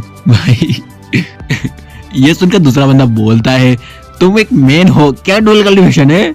फिर जाओ शिव वहाँ से जाते हुए हमारे एमसी से बोलती है चेन सिंह मैं जाके प्रिपरेशन करती हूँ, कल हम होली लैंड रिक्रूटमेंट इवेंट में चलेंगे। उसको जाते हुए देख हमारे एमसी मन में सोचता है सच में इसका ब्रेक थ्रू मेरे लिए बेनिफिट है। मेरा माइंड अब व्हाइट एम्ब्रॉयड टेक्निक के फर्स्ट लेयर के वॉल्यूम को कम्प्लीटली होल्ड करता है, तो इस केस में मैं थोड़ा कल्टिवेट कर लेता हूँ। और हम देखते कि हमारा एमसी वहीं पर कल्टिवेशन करने बैठ जाता है। इसी के साथ हम देखते रात हो जाती है। फिर हमारा सीन शिव और बाईजी की ओर शिफ्ट होता है। शिव वहाँ पर बोलती है हे मैं अभी भी फ्लावर्स को कंडेंस क्यों नहीं कर सकती? फिर बाईजी उससे बोलती है तुमने अभी तक शुरुआत भी नहीं करी है, इम्पेशेंट मत हो, स्टार्ट करने के बाद तुम नेचुरली फ्लावर्स को कंडेंस करने में एबल होगी। जब तक ये दुनिया को हिलाने में एबल व्हाइट एम्परर फ्लावर नहीं बन जाता तब तक जल्दबाजी करने की कोई जरूरत नहीं है। फिर शिव बाईजी से बोलती है व्हाइट एम्परर टेक्निक सच में बहुत डिफिकल्ट है। फिर बाईजी उससे बोलती है ये तो नेचुरल है, white emperor technique white emperor के जीवन भर की कल्टीवेशन है, ऑर्डिनरी पीपल इसे समझ भी नहीं सकते, इसे कल्टीवेट करने की क्वालिफिकेशन तो दूर की बात है। फिर बाईजी आगे बोलती है तुम व्हाइट एम्परर या ब्लड लाइन में एक आउटस्टैंडिंग फिगर हो, एक दिन में व्हाइट एम्परर टेक्निक के कुछ पहलू को समझने में एबल हो, वह पहले से ही एक आश्चर्यजनक टैलेंट है। फिर शिव बाईजी से बोलती है क्या कोई ऐसा है जो व्हाइट एम्परर टेक्निक को कल्टीवेट करना शुरू कर सकता है और एक ही दिन में फ्लावर कंडेंस कर सकता है? ये सुनते से ही बाईजी शिव से बोलती है एब्सोल्युटली इम्पॉसिबल, बिना ब्लड लाइन के भले ही कोई जीनियस क्यों ना हो, वो कम से कम फर्स्ट लेवल तक पहुँचने के लिए 100 सालों का टाइम लेगा। फिर शिव बोलती है आप क्या सोचती कि अगर मैं ये टेक्निक को चेन सिंह को दूं तो वो फर्स्ट लेवल तक पहुंचने के लिए कितना टाइम लेगा? ये सुनते से बाईजी कुछ सोचती है और फिर शिव से बोलती है मैं सच में गेस नहीं कर सकती, लेकिन भले ही वो स्ट्रॉन्ग क्यों ना हो लेकिन वो फर्स्ट लेवल तक पहुंचने के लिए लगभग 100 सालों का टाइम ले लेगा, क्योंकि व्हाइट एम्परर की इच्छा के रिकॉग्नाइजेशन के बिना कोई भी फर्स्ट लेवल पर ही अटका रहेगा। ये सुनते से ही शिव थोड़े दुखी होते हुए बोलती है ओ ऐसा है, chain Singh probably white emperor technique के लिए नहीं है। तभी हमारा सीन हमारे एमसी की ओर शिफ्ट हो जाता है। हम देखते हैं वो व्हाइट एम्परर टेक्निक को ही कल्टीवेट कर रहा होता है और उसके हाथ में एक और फ्लावर भी आ चुका होता है, यानी उसने फ्लावर को कंडेंस कर लिया। फिर वो उस फ्लावर को देखते हुए मन में सोचता है 1 घंटे से भी कम समय में मैं फर्स्ट लेवल के पीक पर पहुंच गया हूँ। ये व्हाइट एम्परर टेक्निक एक इमोर्टल टेक्निक होने का दावा करती है, क्या ये सच में इतना इफेक्टिव है? फिर हमारा सीन अगले दिन पर शिफ्ट होता है। वहाँ पर डिसाइपल रिक्रूटमेंट इवेंट के और का सीन दिखाया जाता है। वहाँ पर कुछ बंदे बात कर रहे होते हैं। एक बंदा बोलता है मैंने सुना है कि एल्डर्स और डायरेक्ट डिसाइपल्स आज सीनियर डिसाइपल्स की पोजीशन के मामले पर चर्चा करेंगे। दूसरा बंदा बोलता है मैंने कभी नहीं सोचा था कि सू चेंग सिंह के लिए भी कठिन समय होगा, उसने पहले तो हम पर एक नजर भी नहीं डाली। फिर हमें कुछ डिसाइबल्स को दिखाया जाता है जो कि बात करते हुए वहाँ की साफ सफाई कर रहे होते हैं। उनमें से एक डिसाइबल बोलता है एग्जैक्टली भले ही हम हैंडीमैन डिसाइबल्स है फिर भी हमारे पास शाइन करने का एक मौका है। ये सुनकर दूसरा डिसाइपल बोलता है जब तक कि वह यूजलेस पर्सन ना हो। हमें फिर वहीं पर ही मौजूद एक फीमेल डिसाइपल को दिखाया जाता है। हमें उसके बारे में बताया जाता है ये हैंडीमैन डिसाइपल शेन रुओ युआन है और वो बोलती है मुझे क्या करना चाहिए सीनियर ब्रदर चेन सिंह, क्या आप अब भी सेक्ट में रिटर्न आ रहे हैं? फिर हमें एल्डर्स की ओर का सीन दिखाया जाता है। वहाँ पर वो एल्डर्स कुछ लोगों से बोल रहे होते हैं रिक्रूटमेंट इवेंट जल्दी शुरू होने वाला है, यहाँ पर सभी के असेंबली का पर्पस क्या है? फिर उनमें से एक एल्डर बोलता है एल्डर वांग आपके लिए एक्सटर्नल न्यूज पर अधिक ध्यान देना अच्छा होगा, होगा। आज की चर्चा उस चीज के बारे में है जो पूरी कैपिटल में वाइडली फैली हुई है, सु चेनसेंग के कल्टीवेशन को रिकवर करने का मैटर। ये सुनकर वो एल्डर बोलता है कल्टीवेशन को रिकवर करना। फिर वो एल्डर बोलता है वो एस्ट्री में पड़ गया था, उसकी स्पिरिट वेन डिस्ट्रॉय हो गई है, ये इम्पॉसिबल है। फिर दूसरा एल्डर बोलता है लेकिन ऐसा कहा जा रहा है कि सु चेनसेंग ने न केवल मिड लेवल नैनसेंट सोल स्टेज के ओपोनेंट को डिफीट करा बल्कि एक क्रिपल वुमेन की भी कल्टीवेशन में हेल्प करी और उसको 3 दिन में नैनसेंट सोल स्टेज पर प्रमोट कर दिया। ये सुनकर वहाँ पर बैठे सभी एल्डर्स बात कर रहे होते हैं। नैनसेंट सोल स्टेज अपने आप में एक प्रोफाउंड और कठिन प्रोसेस है, यहाँ तक कि एक टैलेंटेड पर्सन को भी इसमें कम से कम 100 साल लगेंगे। फिर कोई बोलता है 3 दिन में नैनसेंट सोल स्टेज को अचीव करना दिन में सपने देखने के बराबर है। फिर उनमें से एक एल्डर बोलता है भले ही उसके पास ये एबिलिटी हो तो वो हैंडीमैन डिसाइपल शेनरो युआन जिसे उसने खरीदा था इतने समय तक कल्टीवेशन करने में अनेबल क्यों रही है। फिर हमें हमारे एमसी के मास्टर को दिखाया जाता है जो उन सभी से बोलती है सभी लोग शांत हो जाओ, आज की गैदरिंग का मैटर यहाँ पर रिक्रूटमेंट इवेंट के लेके है। और वो मन में सोचती है चेनसेंग तुम्हारे मास्टर होने के नाते मुझे तुमसे उम्मीद है कि ये जो सारे रूमर है वो सभी सच हो। फिर आधे घंटे बाद वो वहाँ से जा रही होती है और वो बोलती है ठीक है तो जुओ हुआ सभी अरेंजमेंट को देख लेना। फिर हमें जुओ हुआ को दिखाया जाता है जो की डायरेक्ट डिसाइपल होता है। उसको देखकर एक डिसाइपल बोलता है ऐसा लगता है कि एक बार सु चेनसेंग के चले जाने के बाद सीनियर ब्रदर की पोजीशन जुओ हुआ के द्वारा ले ली गई है। फिर जुओ हुआ बोलता है सु चेनसेंग अपना रास्ता खो चुका है और बिना किसी मदद के कठिनाइयों का सामना कर रहा है। अब से मैं सीनियर ब्रदर चेनसेंग की जिम्मेदारी लूंगा। अगर मैं सु चेनसेंग को दोबारा देखूंगा तो मैं उससे अपने सारे पिछले हिसाब पूरे कर लूंगा। फिर हमारा सीन शिफ्ट होता है, हमें सुप्रीम सोर्ड सेट के वेलकम हॉल का सीन दिखाया जाता है। वहाँ पर जुओ हुआ बैठे बैठे चाय पी रहा होता है और वो एक डिसाइपल से बोलता है सीनियर ब्रदर बनने की फीलिंग बहुत ब्यूटीफुल है। तभी उसके पास एक बंदा दौड़े दौड़े आता है और उससे कहता है सीनियर ब्रदर जू कुछ तो गलत हो रहा है। उसको देखकर जू हुआ बड़े ही रिलैक्स होकर उससे बोलता है आखिर क्या इतना बुरा है, तुम इतना पैनिक क्यों कर रहे हो। फिर वो बंदा बोलता है सु चेनसेंग वापिस आ गया है। फिर जू हुआ हैरान होते हुए बोलता है सच में। फिर वो बंदा बोलता है ऐसा लगता तो है लेकिन कुछ ठीक नहीं है। फिर जू वहाँ पर खड़े होते हुए उस बंदे से चिल्लाते हुए बोलता है क्या ये सच है या फिर तुम मुझसे मजाक कर रहे हो। फिर वो बंदा बोलता है नहीं नहीं वो पर्सन कुछ ज्यादा ही सु चेनसेंग जैसा दिख रहा है लेकिन उसने कुछ चीजें खरीदी तो उसके लिए पैसे दिए। फिर जू उस बंदे से पूछता है क्या सु चेनसेंग इस सुप्रीम सोर्ड सेक्ट में कुछ भी खरीदने के लिए पैसे देता था। वो बंदा अपना सिर हिलाते हुए बोलता है नहीं। फिर जू एक हील हंसते हुए बोलता है ऐसा लगता है कि जब से वो एक यूजलेस पर्सन बन गया है तब से वो एरोगेंट नहीं रहा। भले ही वो वापस आ गया हो तो क्या, अगर वो अपना चेहरा दिखाने की हिम्मत करेगा तो मैं मेक श्योर करूंगा कि उसको दफनाने के लिए कोई भी जगह नहीं होगी। फिर हमें हमारे एमसी और शिव को दिखाया जाता है जो उस जगह पर आ चुके होते हैं। फिर वो आगे बढ़ते हुए शिव से बोलता है शिव जब तुम बाहर हो तो इतनी कॉजली अपनी आइडेंटिटी को रिवील मत किया करो। हाई प्रोफाइल ऐड करना तुम्हारे लिए बहुत सारी अटेंशन को अट्रैक्ट करता है और ये तुम्हारे लिए एनिमीज को बनाता है। फिर शिव से बोलती है लेकिन मुझे लगता है कि चेनसेंग के मेरे साथ होने पर मुझे पहले की तरह सतर्क रहने की जरूरत नहीं है। ये सुनकर हमारे एमसी परेशान होते हुए मन में सोचता है मेरे पहले से ही कई दुश्मन है, अगर तुम परेशानी पैदा करती हो तो वास्तव में मेरे लिए कोई भी जगह नहीं होगी। फिर वो शिव से बोलता है स्ट्रॉन्ग बनने का रास्ता पूरी तरह से दूसरों पर निर्भर नहीं हो सकता। चलो बाईजी ने जो तुमको स्पिरिचुअल टेक्निक का एक सेट दिया है जो तुम्हारे ऑरा को छिपा सकता है। कंपटीशन में सेल्फ प्रोटेक्शन के लिए ये समझना इम्पोर्टेंट है कि स्ट्रेंथ को कैसे छिपाया जाए। ये सुनते से ही शिव हमारे एमसी से बोलती है वाओ चेनसेंग तुम मेरे बारे में चिंता कर रहे हो। फिर बाईजी शिव से कहती है ये सही कह रहा है, हम दोनों में से कोई भी तुम्हें लाइफ टाइम के लिए प्रोटेक्ट नहीं कर सकता, मैं तुमको कुछ स्पिरिचुअल टेक्निक सिखाती हूँ। फिर हमारे एमसी शिव से बोलता है हाँ मुझे तुम्हारी परवाह नहीं है और कौन तुम्हारी परवाह करेगा। और वो उनमें सोचता है अगर मैं सही अनुमान लगाऊं तो बाईजी ने जो इमोर्टल टेक्निक जाओ शिव को सिखाई मैं भी एक साथ सीख सकता हूँ। हालांकि मैंने व्हाइट एम्ब्रॉयडर टेक्निक की फर्स्ट लेयर को सीख ली है। रिक्रूटमेंट इवेंट शुरू होने वाला है और मुझे अपनी आस्तीन में एक और इक्का रखने की जरूरत है। रिक्रूटमेंट कॉन्फ्रेंस साइट की ओर का सीन दिखाया जाता है। वहाँ पर कोई बंदा बोल रहा होता है इस ईयर ये डिसाइपल्स बहुत बुरे हैं। हम देखते हैं कुछ एल्डर्स को और हमारे एमसी मास्टर को। वहाँ पर एक एल्डर बैठे बैठे बोल रहे होते हैं ये साल पिछले साल जितना भी अच्छा नहीं है, क्या सच में दुनिया में सिर्फ एक ही सु चेनसेंग है। फिर वहाँ पर बैठे एक एल्डर में से एक बंदा बोलता है सेक्ट मास्टर आप सु चेनसेंग से सोर्ड एम्ब्रियो कब वापस लेने जा रहे हैं। फिर उनमें से एक और एल्डर बोलता है हाँ उसने हमारे काउंटलेस रिसोर्सेज को बर्बाद कर दिया और भले ही वो पूरी काउंटी और प्रिंस के मेंशन को भी बेच दे तो भी वो इसके लिए पे नहीं कर पाएगा। वो सोर्ड एम्ब्रियो पिछले सभी रिसोर्सेज की तुलना में ज्यादा वैल्यूएबल है इसलिए इसे वापस लिया जाना चाहिए। फिर हम देखते हैं हमारे एमसी के मास्टर को जो उन लोगों से गुस्से में बोलती है ऐसी सोर्ड जिसका कोई यूज नहीं कर सकता और बेकार तलवार में क्या अंतर है। ये सुनकर एक एल्डर हमारे एमसी के मास्टर की ओर देखने लगता है। तभी वहाँ पर एक बंदा आते हुए चिल्लाते हुए कहता है एल्डर्स सेक्ट लीडर कुछ इम्पोर्टेंट है। उसको इतना घबराया हुआ देखकर एक एल्डर उससे बोलता है तुम इतने घबराए हुए क्यों हो। फिर अगले सीन में हम देख कि वो बंदा अपने गालों पर थप्पड़ मार लेता है। फिर वो बंदा बोलता है वेल सु चेंगसेंग रिक्रूटमेंट इवेंट के लिए यहाँ पर आया है। ये सुनकर वापस खड़े सभी बंदे हैरान हो जाते हैं। एक बंदा बोलता है क्या उसमें अभी भी वापस आने की हिम्मत है। दूसरा बंदा बोलता है एक यूजलेस पर्सन यहाँ पर वापस मार खाने के लिए आया है, आखिर वो करना क्या चाहता है। सु चेंगसेंग के इवेंट में आने की बात सुनकर हमारे एमसी की मास्टर हैरान होते हुए मन में सोचती है क्या तुम सच में ठीक हो गए। फिर हमारा सीन हमारे एमसी और जियाओ की ओर शिफ्ट हो जाता है। हम देखते हैं हमारा एमसी जियाओ से बोलता है जियो जाओ और असेसमेंट के फर्स्ट राउंड में भाग लो और याद रखना तुम्हारी स्ट्रेंथ को एक्सपोज करने में ज्यादा बिजी मत हो जाना। ये सुनकर जियो हमारे एमसी से बोलती है तो ठीक है, मैं अपनी कल्टीवेशन को लेट स्टेज फाउंडेशन बिल्डिंग तक कंट्रोल में रखूंगी। अगले सीन में हमें हमारे एमसी को कुछ लोगों के बीच में दिखाया जाता है। वो लोग भी उसे देख रहे होते हैं और हमारे एमसी मन में सोचता है आई होप कि जाओ शियो अपने असेसमेंट को जल्दी से जल्दी पास कर ले। मैं अकेले ही उन ओल्ड एनिमीज का सामना नहीं करना चाहता। हमारे एमसी को देखकर वहाँ पर तो डिसाइपल से बोलते हैं सीनियर ब्रदर। ये सुनकर हमारे एमसी शौक होते हुए मन में सोचता है ऐसा लगता है कि अब मेरे अच्छे दिन खत्म होने वाले हैं। फिर हमारा एमसी उन डिसाइपल्स की ओर देखते हुए अपने मास्क को थोड़ा नीचे करते हुए उनसे बोलता है कैसे।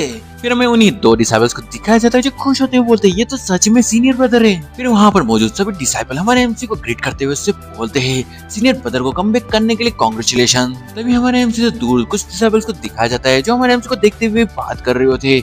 मैं उसके दायरे में क्यों नहीं देख सकता। फिर दूसरा डिसाइपल बोलता है हाँ वो बेकार है या नहीं। फिर वहाँ पर मौजूद तीसरा डिसाइपल बोलता है क्या वो 10 होली लैंड्स के सामने अपनी पोजीशन को वापस रीगेन करना चाहता है। फिर उन लोगों को देखकर हमारे एमसी परेशान होते मन में सोचता है फॉर्चुनेटली मुझे क्यों आई हिडन टेक्निक पहले ही मिल गई। तो अगर मैं इन लोगों के सामने अपने शर्मिंदगी दिखाता तो मेरा अच्छा एंड नहीं होता। फिर वहाँ पर एक डिसाइपल आते हुए हमारे एमसी से बोलता है क्या तुम सच में सु चेंगसेंग हो। फिर वो बंदा गुस्से में हमारे एमसी से बोलता है सु चेंगसेंग क्या तुम मुझे अभी भी पहचानते हो। तभी हमारे एमसी से बोलता है मैं इससे बिल्कुल भी इम्प्रेस नहीं हुआ। ये सुनकर उस बंदे को बहुत ज्यादा गुस्सा आता है। तभी हम देखते हैं वो डिसाइपल गुस्से में अपने मन में सोचता है मैं जू हुआ हूँ ग्रेट एल्डर का ग्रेट डिसाइपल। तुमने पहले मुझे इतनी बुरी तरह से पीटा था लेकिन अब तुम कह रहे हो कि तुम पर मेरा कोई भी इम्प्रेशन नहीं पड़ा। क्या लोग यही कहते हैं। फिर हम देखते हैं जू हुआ अपने आप को शांत कराते हुए हमारे एमसी से बोलता है तुम बर्बाद हो, क्या तुम अब भी वापस आना चाहते हो। ये सुनकर हमारे एमसी से बोलता है मैंने कभी नहीं कहा कि मैं वापस आ रहा हूँ, मैं सिर्फ रिक्रूटमेंट में भाग लेने के लिए लोगों के साथ जा रहा था। ये सुनकर जू हुआ गुस्से में हमारे एमसी से बोलता है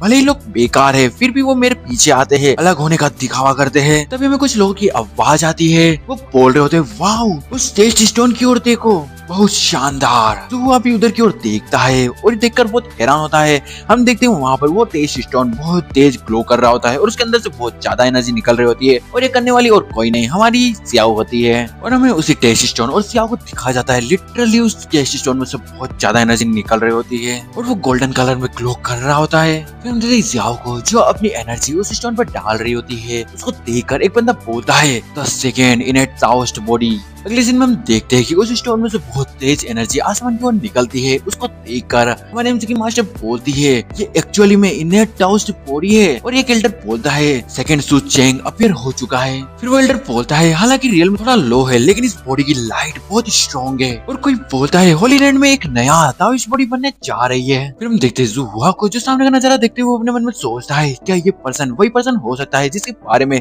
सु चेंगसेंग ने कहा था कि वो उसके साथ आया था। नहीं ये एब्सोल्युटली इम्पॉसिबल है। जियान टियान टाओइस्ट्स के लिए 100 ईयर में एक दूसरे से मिलना बहुत रेयर है। ऐसा कैसे पॉसिबल हो सकता है कि दो लोग अभी भी एक दूसरे को जानते हैं। और फिर वो मुस्कुराते हुए अपने मन में सोचता है अब मैं सीनियर ब्रदर हूँ, अगर मैं इस जूनियर सिस्टर से रिश्ता जोड़ सकूं। और ये सोचने के साथ वो हमारे एमसी पर अटैक करते हुए उससे बोलता है कचरे तुम मेरा रास्ता मत रोको, मेरे रास्ते से हट जाओ। और वो सोचता है जूनियर सिस्टर का पीछा करना ही इम्पोर्टेंट है, मुझे अभी इस लूजर के बारे में चिंता करने की जरूरत नहीं है। उसको अपनी ओर आते देख हमारे एमसी हैरान होते हुए अपने मन में सोचता है ऐसा लगता है कि मुझे बाइजी के इमोर्टल मैजिक का यूज करने की जरूरत है। तभी हम देखते हैं कि जियाओ उस टेस्ट फील्ड से एक जंप मारकर हमारे एमसी की ओर आ जाती है। और हम देखते हैं जियाओ हमारे एमसी के आगे आते हुए जुआ से बोलती है तुम होते कौन हो मेरे पार्टनर से इस तरह से बात करने वाले। जियाओ को अपने सामने खड़ा देख जुआ हैरान हो जाता है। और हम देखते हैं जियाओ के वहाँ आने के कारण वो एक बहुत तेज प्रेशर पड़ता है जिसके कारण जुआ दूर चला जाता है।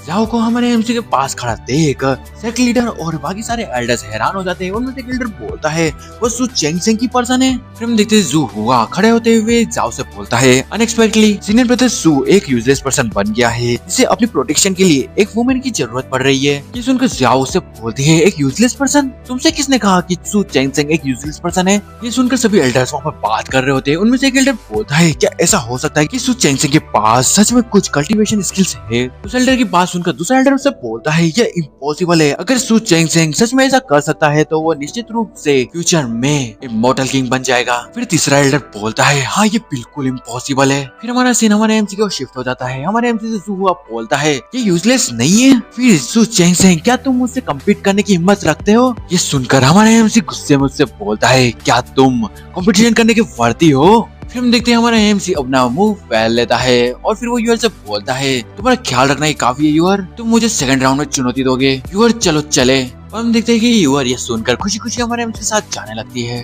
गाइस यहाँ पर मैं यूअर बोल लूं या फिर स्याओ बोल लूं बात एक ही है, तुम लोग समझ रहे हो ना। अगले सीन में देखते हैं कि हमारा एमसी और यूअर एक जगह पे जाकर बैठ जाते हैं। फिर यूअर हमारे एमसी से बोलती है चेंगसेंग तुमने अभी जिस सेकंड राउंड चैलेंज को मेंशन किया है तुम्हारा उससे क्या मतलब था? ये सुनकर हमारा एमसी उससे बोलता है होली लैंड रिक्रूटमेंट में टोटल 3 राउंड्स होते हैं और फर्स्ट राउंड में क्वालिफिकेशन को टेस्ट किया जाता है। सेकंड राउंड में हर कोई एक साथ 10 होली लैंड को चूज करता है और होली लैंड के डिसाइपल चैलेंज देते हैं। इस टेस्ट का पर्पस लोगों के स्ट्रेंथ को टेस्ट करना होता है। ऑफ कोर्स जब चैलेंज किया जा रहा हो तब रियल को सप्रेस करके सेम रियल में भी ला दिया जाता है। फिर हम देखते हैं जियाओ गुस्से में हमारा एमसी से बोलती है उस आदमी को बस तुमसे कुछ शिकायत थी, मैं देख रही हूँ कि उसके इरादे बुरे हैं, मैं बाद में तुम्हारे लिए उसकी पिटाई करूंगी। फिर हमारा एमसी जियाओ से बोलता है अगर तुम ऊंचे लेवल पे हो तो भी तुम्हें अपने एनिमी को कम नहीं समझना चाहिए क्योंकि तुमने अभी इमॉर्टल मेथड सीखी है। मुझे डर है कि तुम स्पिरिचुअल मेथड में उनके जितने अच्छे नहीं हो। फिर जियाओ हमारे एमसी से चिपकते हुए उससे बोलती है चेंगसेंग क्या तुम मेरी परवाह कर रहे हो? ये सुनकर हमारा एमसी उससे बोलता है बेशक अब तुम मेरे लिए बहुत इंपॉर्टेंट हो। और वो उन एल्डर्स की ओर देखते हुए मन में सोचता है अभी इस आदमी जैसे मेरे कई दुश्मन हैं। फिर हम देखते हैं कि हमारे एमसी को देखकर जियाओ गुस्से में हमारे एमसी से बोलती है चेंगसेंग तुम किसे देख रहे हो? वो औरत कौन है? ये सुनकर हमारे एमसी उससे बोलता है मैं तुम्हारे फ्यूचर मास्टर को देख रहा हूँ और मुझे आशा है कि तुम अपनी ज्यादा से ज्यादा देखभाल कर सकती हो। फिर हम देखते हैं हमारे एमसी के मास्टर को जो हमारे एमसी की ओर देखते हुए मन में सोचती है चेंगसेंग क्या तुम सचमुच वापस आ सकते हो? फिर हम देखते हैं हमारा एमसी मन में सोचता है इस बॉडी के ओरिजिनल ओनर ने जो पहले किया था उससे शायद जाओ को बहुत निराशा हुई, मुझे आशा है कि मैं फ्यूचर में इसकी भरपाई कर सकूंगा। फिर हमारा एमसी जाओ से बोलता है आगे बढ़ो, सेकंड राउंड शुरू होने वाला है, मुझे आशा है कि तुम बैटल में आगे बढ़ना सीख सकती हो। ये सुनकर जियाओ खुश हो जाती है। फिर हम देखते हैं बाईजी को जो मन में सोचती है क्या वो मुझे इनलाइटनिंग कर रहा है और यूअर को लड़ना सिखा रहा है। फिर अगले सीन में हम देखते हैं कि जाओ वहाँ से जाने लग जाती है। हमारा एमसी उसको जाते देख मन में सोचता है तुमको कैसा लगता है कि इस बीमारी के साथ एक चार्मिंग गर्ल सभी वुमेन से एनिमीज जैसा व्यवहार करेगी? मुझे उम्मीद है कि फ्यूचर में कोई परेशानी नहीं होगी। फिर हम देखते हैं कि हमारे एमसी के पीछे उसके मास्टर और एक एल्डर आ जाते हैं। हमारे एमसी के मास्टर बोलती है चेंगसेंग क्या तुम ठीक हो? वो एल्डर बोलता है उसको क्या हो सकता है और हमें इस एल्डर के बारे में बताया जाता है ये ग्रेट एल्डर है। फिर वो एल्डर हमारे एमसी से बोलता है तुम एक इनेट ताओइस्ट बॉडी वापस लाए हो, क्या तुम वापस आने के लिए इसका यूज करना चाहते हो? लेकिन ये अफसोस की बात है कि सेक्टर से बाहर निकाले गए डिसाइपल्स को वापस नहीं लिया जाता। ये सुनकर हमारा एमसी से बोलता है वापिस आ रहा हूँ? नहीं एल्डर तुम गलत हो, मैं तुमको बस इतना बताना चाहता हूँ कि तुम्हारा डिसाइपल बेकार है। ये सुनकर वो एल्डर गुस्से में आ जाता है। वहाँ पर कुछ लोग बात कर रहे होते हैं क्या सीनियर ब्रदर सू पागल है? हाँ भले ही वो एक ही रियल में हो, सीनियर ब्रदर सू की स्पिरिचुअल टेक्निक में मास्टरी कुछ ऐसी चीज नहीं है जिसे इनेट टाउस्ट बॉडी झेल सके। वो शायद झांसा दे रहा है निश्चित रूप से। फिर हमारा एमसी वहीं पर ही बैठ जाता है। वो एल्डर हमारे एमसी से बोलता है हाँ मैं देखना चाहता हूँ कि वो लड़की कितनी काबिल है। फिर हमारा सीन जाओ की ओर शिफ्ट हो जाता है। वहाँ पर एक एल्डर हमारे जाओ से बोल रहा होता है माफ करना मैं जाओ शिव अब ज्वाइन होने के लिए किस होली लैंड को चुनना चाहती है? ये सुनकर जाओ बोलती है सुप्रीम स्वॉर्ड सेक्ट। फिर हम देखते हैं जू हुआ वहाँ आते हुए जाओ से बोलता है मैं जू हुआ ताई शांग सेक्ट का डिसाइपल चुनौती देने आया हूँ। जिसको देखकर शिव से बोलती है हाँ मैं तुम्हारे आने का ही इंतजार कर रही थी, बकवास करना बंद करो और लड़ना शुरू करो। फिर हम देखते हैं कि जू हुआ अपनी एनर्जी को एक्टिवेट करते हुए जाओ पे अटैक करते हुए उससे बोलता है सू चेंगसेंग अपना ख्याल रखना, जिस पर्सन को तुम पसंद करते हो वो कूड़े से अलग नहीं है। ये सामने का नजारा देखकर ऑडियंस में से कोई बंदा बोलता है उसने एक्चुअली में 3D स्वॉर्ड टेक्निक का यूज करा, क्या ये रूल्स के अगेंस्ट नहीं है? दूसरा बंदा बोलता है हाँ ये स्वॉर्ड टेक्निक स्वॉर्ड मोमेंटम को कंटेंस करती है जिसका यूज फाउंडेशन एस्टेब्लिशमेंट रियल के लोगों द्वारा नहीं किया जा सकता। और कोई बंदा बोलता है ध्यानशैंग स्वॉर्ड सेट के डिसाइपल की मेंटेलिटी अनएक्सेप्टेबल है, हाँ तुम हारने से बहुत डरते हो। उसको अपनी ओर आते देख जियाओ बोलती है वो मुझे मारना चाहता है। फिर हम देखते हैं बाईजी वहाँ आते हुए शिव से बोलती है हाँ तुमने सही गेस किया, ये तुम्हारा first life and death match है तो नर्वस मत होना। उसने जो 3D स्वॉर्ड टेक्निक का यूज करा है मैं उसे जानती हूँ और मैं इसे तुम्हारी कॉन्शियसनेस में डाल रही हूँ। हालांकि तुम कमियां खोजने और उससे निपटने के लिए सिर्फ खुद पर भरोसा कर सकती हो। ये सुनकर शिव बोलती है डिसाइपल को अंदर लाया जाता है और ट्रेनिंग पर्सनली होती है। डिसाइपल इस प्रिंसिपल को समझता है। फिर हम देखते हैं झाओ भाई शिव में अपनी एनर्जी ट्रांसफर कर रही होती है। फिर हम देखते हैं झाओ जी का अटैक शिव के जस्ट पास पहुंच जाता है, लेकिन अगले सीन में हम देखते हैं कि शिव अपने स्वॉर्ड का स्लैश करके उसको दूर फेंक देती है। फिर हम देखते हैं झाओ जी खुद को संभालते हुए मन में सोचता है ये कैसे पॉसिबल है, ये लड़की स्वॉर्ड ऑफ यस्टरडे को कैसे पकड़ सकती है। फाउंडेशन बिल्डिंग के पीक का कोई जीनियस मॉन्क भी इस ब्लो को कैच नहीं कर सकता। झाओ को देखकर बाईजी मन में सोचती है हालांकि यूर के पास प्योर ब्लड है, लेकिन आल्सो उसके पास एक एक्सीलेंट टैलेंट भी है, लेकिन मेरी स्वॉर्डमैनशिप की अंडरस्टैंडिंग अभी भी कमजोर है। मैं सिर्फ रेजिस्ट कर सकती हूँ, डैमेज नहीं दे सकती। फिर शिव कुछ देखकर एकदम हैरान हो जाती है और हमारा सीन हमारे एमसी की ओर शिफ्ट हो जाता है। हम देखते हैं हमारा एमसी वो कल्टीवेशन कर रहा होता है, उसके एनर्जी के कारण वहाँ पर आसपास बहुत सारी स्पेशल स्वॉर्ड बन जाती है और जिसे देखकर वहाँ पर लोग दूर भाग रहे होते हैं और वो वहाँ पर कल्टीवेट करते हुए मन में सोचता है वेनरेबल बाई जी ने एक्चुअल में 3 स्वॉर्ड टेक्निक्स झाओ शिव को सिखाई, क्या ब्लेसिंग है। इसका मतलब भाई इसने वो टेक्निक कॉपी कर मारी। हमारे एमसी को इस तरह देखकर वहाँ पर सभी लोग हैरान हो जाते हैं। हम देखते हैं शिव और हमारे एमसी के मास्टर को जो ये देखकर खुश हो रही होती है। फिर कोई बोलता है सु चेंग सेंग ने तुरंत को रियलाइज करा ये 3 स्वॉर्ड मास्टर का पैंथम है। क्या सु चेंग सेंग सु हुआ के मूव को देखकर 3 स्वॉर्डमैनशिप ऐसे ही सीख गया इस टैलेंट के साथ? क्या ये मॉन्स्टर है? हम देखते हैं हमारे एमसी के पीछे एक मास्टर का भी होलोग्राम बन जाता है और वो बोलते हैं क्या ये वही है जो सारे लॉस को समझ सकता है? फिर हमारा एमसी आंखें खोलता है और बोलता है यूर में पहले से ही 3 स्वॉर्ड टेक्निक,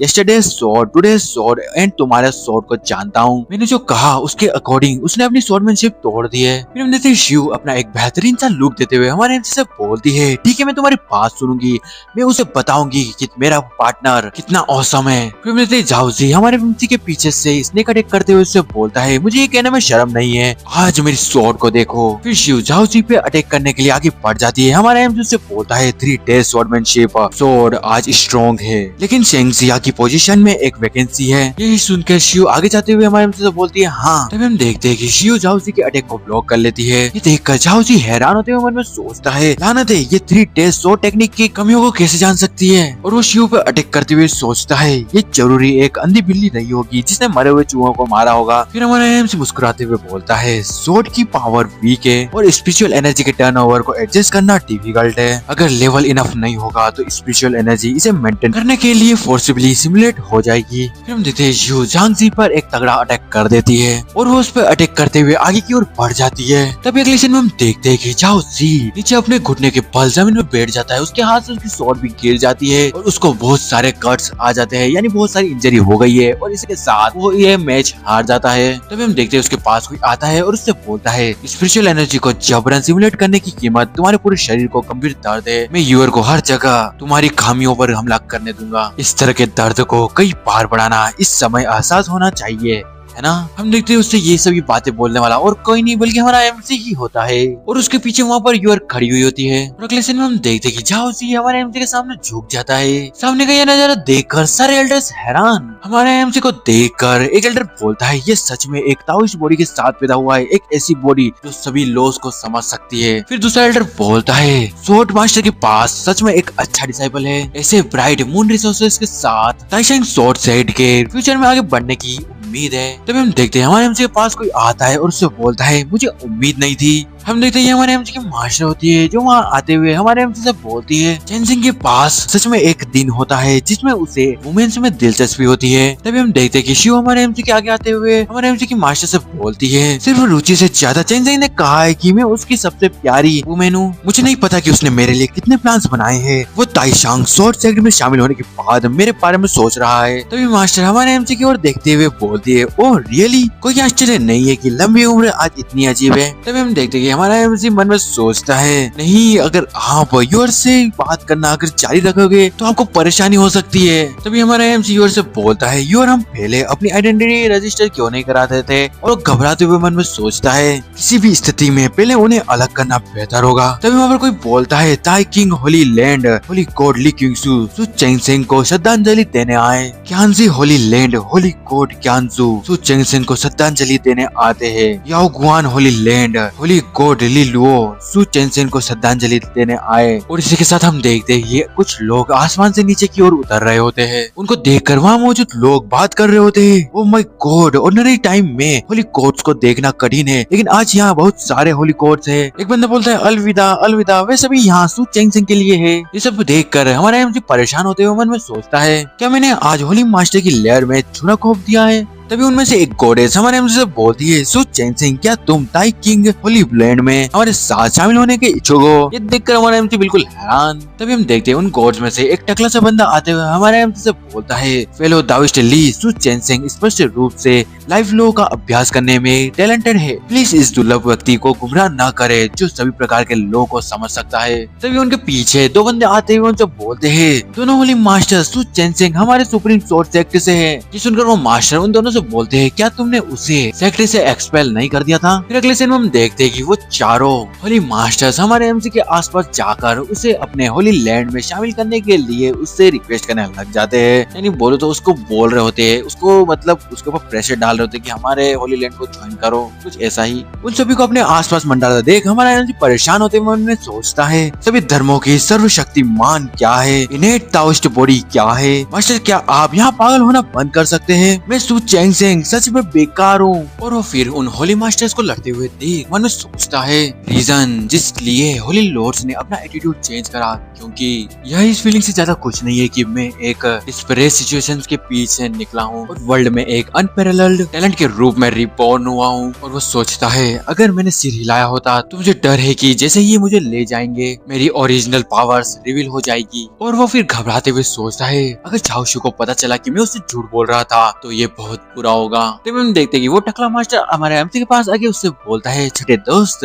तुम क्या सोचते हो? ये सुनकर हमारे एमसी हैरान होते हुए उससे बोलता है, हाँ आपने क्या कहा? फिर वो मास्टर हंसते हुए बोलता है, अगर सु चेंसेन एग्री है तो मैं 1000 लोग और छोटे दोस्त को 1000 मशीन की सीक्रेट टेक्निक देना चाहूंगा। ये सुनकर बाकी मास्टर्स हैरान होते हुए मन में सोचते हैं, ये आदमी बहुत चालाक है, कौन नहीं जानता कि 1000 सीक्रेट मेथड सिर्फ अगले होली लॉर्ड को ही पास की जा सकती है। वह सच में लोगों को दिलों को रिश्वत देता है। ये सुनकर हमारे एमसी बोलता है, मुझे लगता है कि तभी वहाँ पर मौजूद मास्टर में से एक मास्टर बोलता है, ये सिर्फ अगले होली लॉर्ड की पोजीशन है, क्या ये बहुत वैल्यूएबल नहीं है? जब तक कि चेंसेन इच्छुक है मैं अब होली लॉर्ड के रूप में अपना पद छोड़ता हूँ। फिर दूसरी होली लॉर्ड भी बोलती है, मैं तुम्हें फेरी वेपन्स देने के लिए तैयार हूँ। फिर तीसरी होली लॉर्ड बोलती है, मैं सु चेंसेन को होली लैंड के सभी रिसोर्सेज देने के लिए तैयार हूँ। उन सभी होली मास्टर्स की ये बातें सुनकर हमारा एमसी वहाँ पर परेशान हो रहा होता है। ये सभी होते देख जियाओ बोलती है, लानत है, सु चेंसेन मेरा एकमात्र प्यार है, मैं उन इसके लिए लड़ने कैसे दे सकती हूँ? तभी भाई जी जियाओ से बोलती है,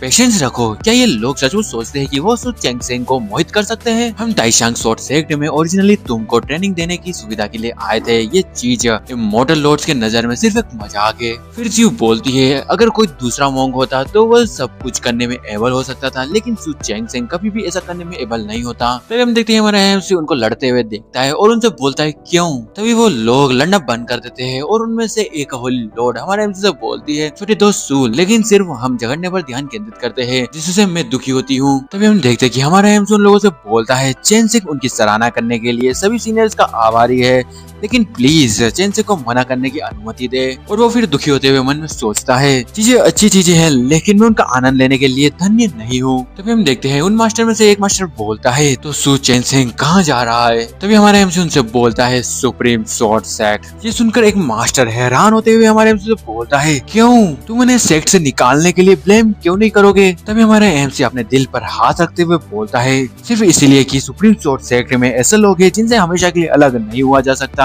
ये सुनकर जियाओ और हमारे एमसी की मास्टर खुश हो जाती है। तभी हम देखते हैं जियो हमारे एमसी को देखते हुए मन में सोचती है, मैं सच में चेंसेन की सबसे प्यारी पर्सन हूँ। हमारे एमसी को देखकर बाईजी सोचती है, मैं जानती थी कि सु चेंसेन डेफिनेटली मॉडल चीजों का तिरस्कार करने में मेरे जैसा ही था। हम देखते हैं हमारे एमसी को जो मन में सोचता है, कुल मिला के मैं सुप्रीम सोर्ड सेक्ट से फैमिलियर हूँ।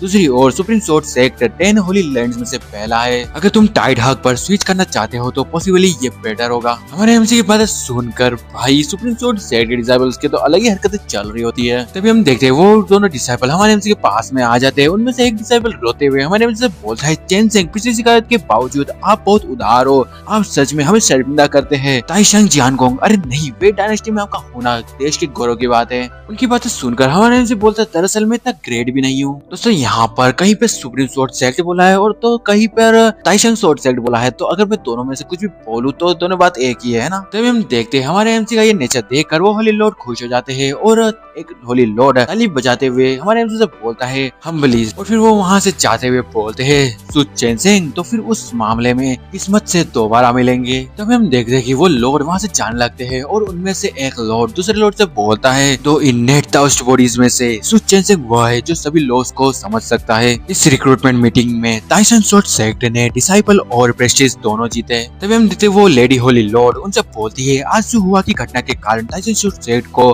प्रेस्टीज की हानि उठानी चाहिए थी और सु चेन-सेंग को खोने के कारण डायनेस्टी द्वारा अब उसका कोई महत्व नहीं रहा। अब सिचुएशन पलट गई है और आवाज भी तेज हो गई है। यह सच में लोगों को बहुत सोचने पर मजबूर करती है। तभी वो टकला मास्टर बोलता है, इसलिए क्या यह सब सुप्रीम सोर्ड सेक्ट की होली लेडी की पोजीशन फिर से एस्टेब्लिश करने के लिए किसी ने जानबूझकर किया है? ये सुनकर वो लेडी बोलती है, यहाँ तक कि होली लॉर्ड ने भी यह साजिश रचने का साहस किया। और वो हमारे एमसी को देखकर बोलते हैं, हमने सच में इसे काम आगा। हम देखते हैं हमारा एमसी थोड़ा निराश होते हुए मन में सोचता है, अफसोस एक यूजलेस मैन के मॉडल के ढेर में लौटना और एक मेमने के भेड़िए के झुंड में शामिल होने के बीच कोई अंतर नहीं है। मैं बस तुम्हें गले लगाना चाहता हूँ और एक निकम्मा यंग मास्टर बनना चाहता हूँ। यह इतना कठिन क्यों है? तभी हम देखते हैं कि एक एल्डर झाओ के पास आते हुए उससे बोलता है, प्लीज मिस झाओ, आप अपनी आइडेंटिटी रजिस्टर कराने के लिए मेरे साथ सुप्रीम सोर्ड सेक्ट में आए। उसके बाद हम देखते हैं कि झाओ हमारे एमसी को पकड़ कर उससे बोलती है, चेन-सेंग, मैं वापस जाऊंगी और वापस आ जाऊंगी। तभी हमारे एमसी को उसके पीछे से कोई बोलता है, चेन-सेंग, मास्टर तुम्हारे अच्छे इरादे को समझती है। हम देखते हैं ये हमारे एमसी की मास्टर होती है जो वहाँ आते हुए हमारे एमसी से बोलती है, तुमने अपना वेल्थ और टैलेंट को छुपाया और बहुत बदनामी झेली। यह सब मास्टर को एल्डर्स की काउंसिल के सामने अपनी प्रेस्टीज स्टेब्लिश करने और मास्टर की पावर और प्रेस्टीज को स्टेबलाइज करने में मदद करने के लिए है ना। ये सुनकर हमारा एमसी परेशान होते हुए मन में सोचता है, मेरा सच में ये मतलब नहीं है। मैं ये नहीं कह सकता है कि यह झाओ शियू को सुप्रीम सोर्ड सेक्ट का ट्रेजर पाने में मदद करने के लिए है। तभी हम देखते कि हमारे एमसी की मास्टर हमारे एमसी के सर पर अपनी उंगली से धीरे से मारते हुए उससे बोलती है, मुझे उम्मीद नहीं थी कि चेन-सेंग तुम एक्टिंग में इतने अच्छे हो, तुम इसे मास्टर से भी छिपाने में कामयाब हुए। ये सुनकर हमारा एमसी घबराते हुए उसकी मास्टर से बोलता है, रुको मास्टर, मेरे पास नहीं है, और उसके आगे वो बोलता। तभी उसकी मास्टर उससे बोलती है, इसे छुपाने की कोई जरूरत नहीं है, मास्टर तुम्हारे अच्छे इरादे को समझती है, तुम जैसे डिसाइपल के साथ मास्टर और क्या मांग सकती है। तभी हम देखते हैं वहाँ पर एक एल्डर आते हुए हमारे एमसी की मास्टर से बोलता है, लॉर्ड सोर्ड मास्टर, मुझे कुछ कहना है। हमारे एमसी की मास्टर बोलती है, कहो। और हम देखते हैं वो एल्डर हमारे एमसी को देखते हुए बोलता है, वो सोर्ड इम्बियो कहाँ गया और अभी कहाँ है? ये सुनकर हमारे एमसी हैरान हो जाता है। फिर हम देखते हैं हमारे एमसी की मास्टर हमारे एमसी से बोलती है, चेन-सेंग तुम इससे कैसे डील करोगे? ये सुनकर हमारा एमसी थोड़ा सा परेशान होते हुए बोलता है, वो सोर्ड इम्बियो तो। फिर हम देखते हैं हमारे एमसी की मास्टर हमारे एमसी को देखते हुए सोचती है, चेन-सेंग ने जो आज स्वॉर्डमैनशिप की टैलेंट दिखाई है वो चौंका देने वाला थी। उसने उस फेरिस स्वॉर्ड के ओनर को पहचान लिया होगा। लॉन्गलिविटी के लिए, मोमेंटम बनाने के लिए इस अपॉर्चुनिटी का फायदा क्यों न उठाया जाए। तभी वो एल्डर सोचता है, सोर्ड इम्बियो अपने ओनर को पहचानने के बाद वह इमोर्टल हो जाएगा। इसके हमारे सुप्रीम सोर्ड सेक्ट का इमोर्टल वेपन बनने का अधिक संभावना है अगर सु चेन-सेंग इसे अपने ओनर के रूप में पहचानता है। तभी हमारे एमसी बोलता है, मैंने इसे झाओ शियू को दे दिया। ये सुनकर हमारे एमसी की मास्टर और वो एल्डर हैरान हो जाते हैं और हमारे एमसी की मास्टर उससे बोलती है, क्या तुमने इसे नई डिसाइपल को सोर्ड इम्बियो दे दिया? यह सेक्ट। तभी हमारे एमसी उनसे बोलता है, वो सोर्ड इम्बियो ने झाओ शियू को अपने मास्टर के रूप में रिकॉग्नाइज कर लिया है। वो दोनों एक दूसरे के हार्ट से अच्छे से कनेक्ट हो गए हैं। आपको उसके बारे में फ्यूचर में चिंता करने की कोई जरूरत नहीं है। हमारे एमसी के कहने के बाद उन तीनों के बीच वहाँ पर सन्नाटा छा जाता है। फिर वो एल्डर बोलता है, झाओ शियू ऑलरेडी मेरे ताइशंग सोर्ड सेक्ट का डिसाइपल है और सोर्ड इम्बियो ने उसे अपने मास्टर के रूप में रिकॉग्नाइज कर लिया है। उसकी कल्टीवेशन फ्यूचर में लिमिटलेस होगी। फिर हमारे एमसी की मास्टर हमारे एमसी को देखते हुए मन में सोचती है, सो क्या क्या सूट चैन सेंग इतनी टेरिफाइंग स्वॉर्डमैनशिप टैलेंट को खुद से पोजेस करता है। चैन सेंग तुमने कितनी स्ट्रेंथ को छुपा रखा है। तो हम देखते हैं वहाँ शिव आते हुए और खुश होते हुए हमारे एमसी से बोलती है चैन सेंग तुम और मैं अब एक ही सेक्टर में हैं। ये सुनकर हमारे एमसी से बोलता है बहुत बढ़िया। और वो मन में सोचता है और अभी से मेरी सुप्रीम स्वॉर्ड सेक्ट में सेफ्टी पूरी तुम पर डिपेंड करती है। अगले सीन में हम देखते कि हमारा एमसी उसके मास्टर से बोलता है मास्टर अब हमारा समय हो चुका है, हमें वापस से सेक्टर में जाना चाहिए। और वो मन में सोचता है रातें लंबी है और सपने बहुत है, अगर मैं नहीं गया तो मुझे यकीन है कि बाद में कुछ और होगा।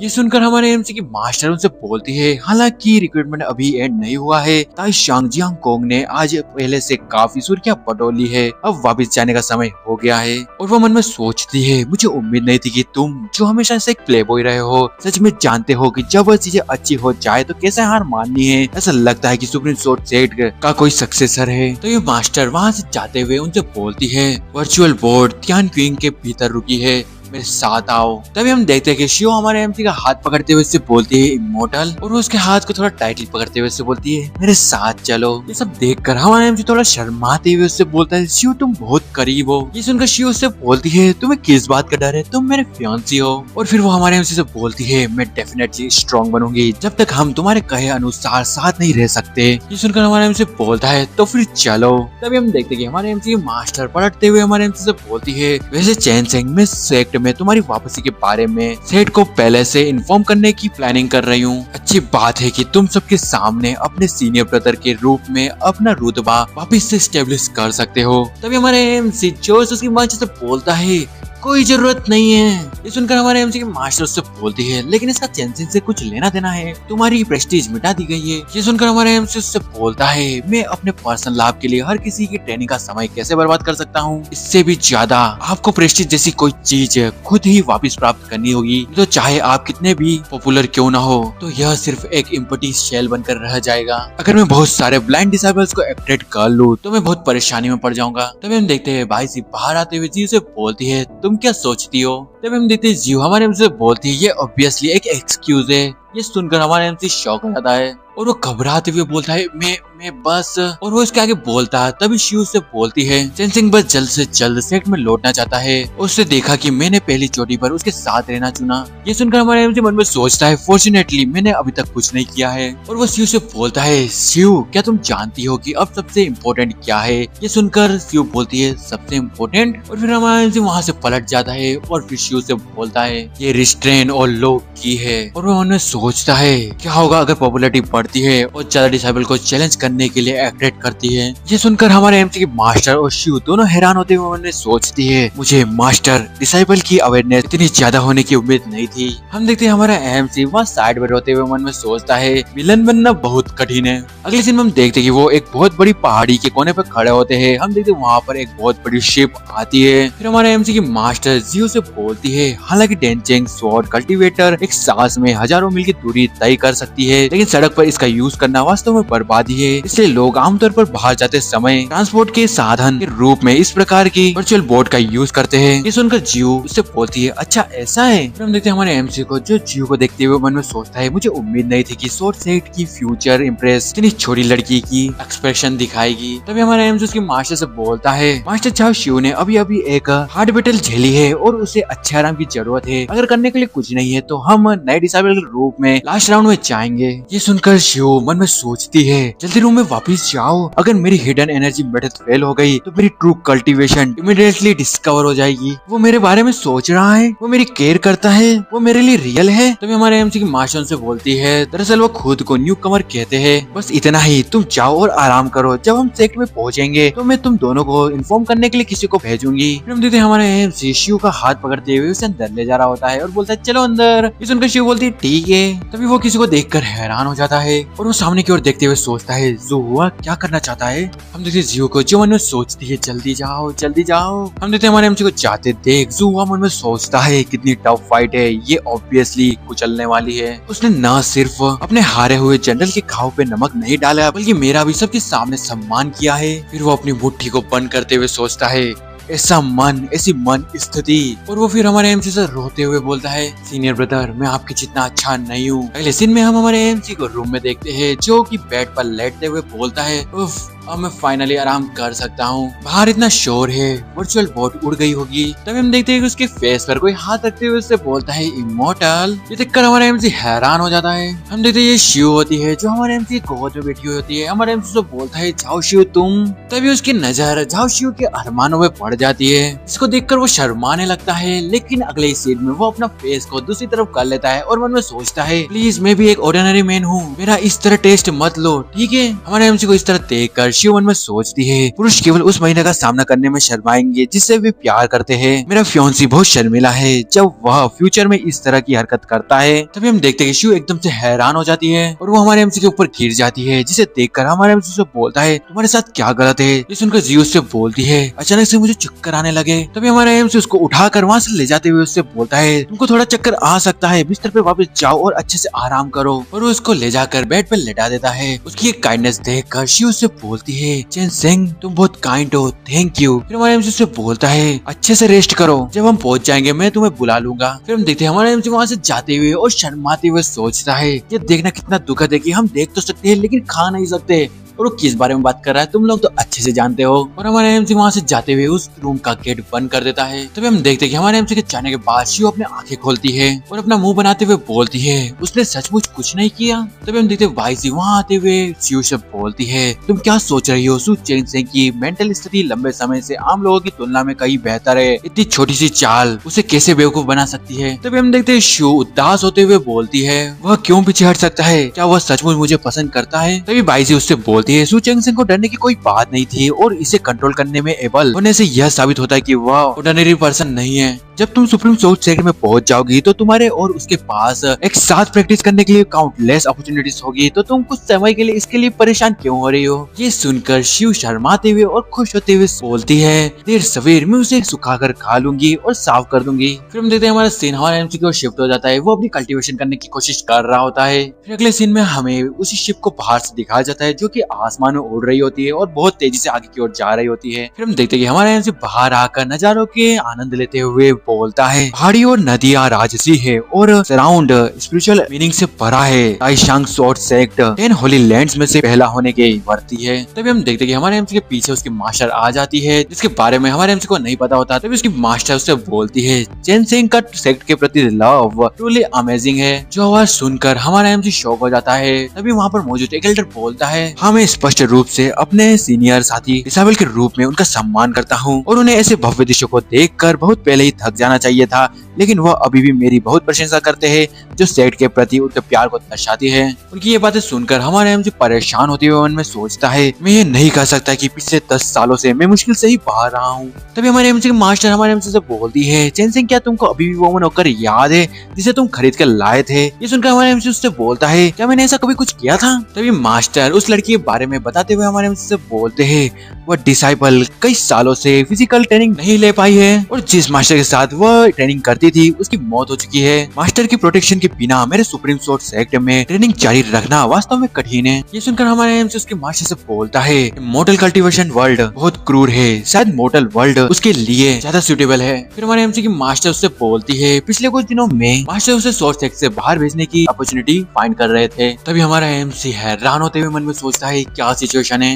नई प्लॉट लाइन। और हम देखते कि हमारे एमसी की आंखों में उसी लड़की को दिखाया जाता है और हमारा एमसी सोचता है डेस्टिनी की सेकंड बेटी। फिर हमें पास्ट का एक सीन दिखाया जाता है। वहाँ पर हमें बताया जाता है उस दिन ऑर्फेन सेल में चारों ओर बुरे इरादे वाले बुरे लोग थे। हम देखते हैं वहाँ पर एक बंदा वहाँ पर कुछ लड़कियों को बेच रहा होता है और वो बंदा बोलता है आओ आओ आओ। पीले फूलों वाली एक यंग लड़की, हालांकि उसकी थोड़ी दृष्टि धुंधली है, उसका चेहरा और आकृति सुंदर है, सबसे ज्यादा कीमत देने वाले को यह मिलेगी। हम देखते वो उसी स्लेव के बारे में बात कर रहा होता है जिसे हमारे एमसी ने खरीदा था। एक बंदा बोलता है मैं तुम्हें 1 या 2 दूंगा, दूसरा बंदा बोलता है मैं तुम्हें 10 टेल्स पे करूंगा, तीसरा बंदा बोलता है मैं तुम्हें 15 टेल्स पे करूंगा, कोई बोलता है 20। फिर मैं बताया जाता है जब तक कि वो सडनली अपीयर ना हो गया। हम देखते वो हमारा एमसी होता है जो वहाँ आते हुए से ही बोलता है मैं तुम्हें 500 टेल्स पे करूंगा। ये कीमत सुनकर वहाँ पर सभी लोग हैरान हो जाते हैं। तब हम देखते कि हमारा एमसी उस लड़के के पास जाते हुए उससे बोलता है क्या तुम मुझे फॉलो करोगी, मैं तुम्हें बेस्ट इमोर्टल गेट पर ले जाऊंगा और पर्सनली टीच करूंगा कि प्रैक्टिस कैसे करते हैं। तभी हमें वो लड़की बताती है, मैंने ओरिजिनली सोचा था कि वह परोपकारी होगा, इसने मुझे विपरीत परिस्थितियों में अपना भाग्य बदलने का अवसर दिया। फिर हम देखते कि हमारा एमसी उस लड़की को जमीन पर फेंक देता है और फिर हमारा एमसी गुस्से में एक इविल लुक देते हुए उस लड़की से बोलता है, मैं बस यही सोचता हूँ कि दूसरे को जो पसंद है उसे छीन लेना मजेदार है। क्या तुम सचमुच सोचती हो कि तुम मेरे डिसाइपल हो? बेवकूफों का सपना। फिर वो लड़की बताती है, इनडायरेक्टली वो एक तुच्छ विलन है जो दूसरों के साथ खिलौने जैसा व्यवहार करता है। उसने मुझे शॉर्ट सेक्ट में छोड़ दिया और हर तरह का अपमान सहा, खुद की प्रोटेक्शन करना।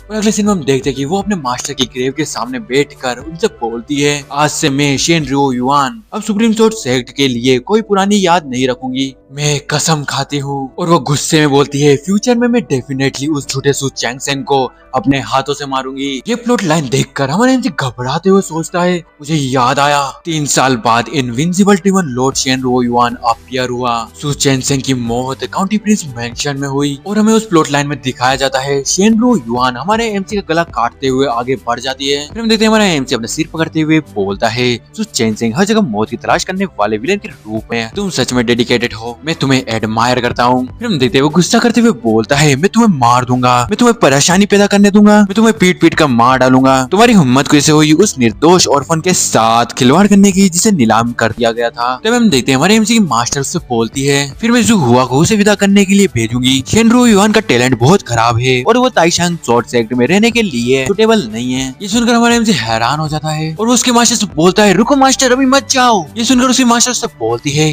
क्या हुआ? तभी हमारा एमसी उससे बोलता है, मास्टर मैंने इस बारे में सोचा और मुझे महसूस हुआ कि इस मामले पर अभी भी सोचने की जरूरत है। और वो मन में सोचता है, अगर आपने उसे सच में जाने दिया तो बस अपने डिसाइबल की लाश लेने की प्रतीक्षा करे। फिर हमारे एमसी की मास्टर उससे बोलती है, क्या सोचना है? फिर हमारे एमसी उसकी मास्टर से बोलता है, हम मॉन्क्स में से बहुत से ऐसे लोग हैं जो देर से अवेकन होते हैं। अगर एक जरा सी भी गलती के कारण हम कोई सा टैलेंट खो देते हैं तो क्या ये सुप्रीम सोर्ड सेक्ट के लिए लॉस नहीं होगा? और वो मन में सोचता है, दुनिया में कई डीमन मास्टर्स है जो मुसीबत में है, लेकिन तुम्हारे प्रीशियस डिसाइपल को चाकू मारा जाना बहुत बड़ी बात है। ये सुनकर हमारे एमसी की मास्टर से बोलती है, मुझे उम्मीद नहीं थी कि चेंजिंग सोर्ड सेक्ट के लिए इतना कंसिडर्ड होगा, इसलिए मैं तुम्हारी इच्छाओं का पालन करूंगी और कुछ समय के लिए इस मामले को अलग रख दूंगी। ये सुनकर हमारा एमसी मन में सोचता है, प्लॉट लाइन वापस से नहीं दिखी, ऐसा लगता है कि डिजास्टर कुछ समय के लिए अवॉइड हो गया है। और वो अपना माथा पकड़ते हुए सोचता है, एनीवे चलो और पहले शेनरियो युआन के टच में रहते हैं। डिमन गॉड को पूरे दावई कल्टीवेशन वर्ल्ड में कम्पीट करने में केवल 3 साल लगते हैं। अगर वो इस थाई को गले लगाता है तो क्या ये डबल इंश्योरेंस नहीं होगा?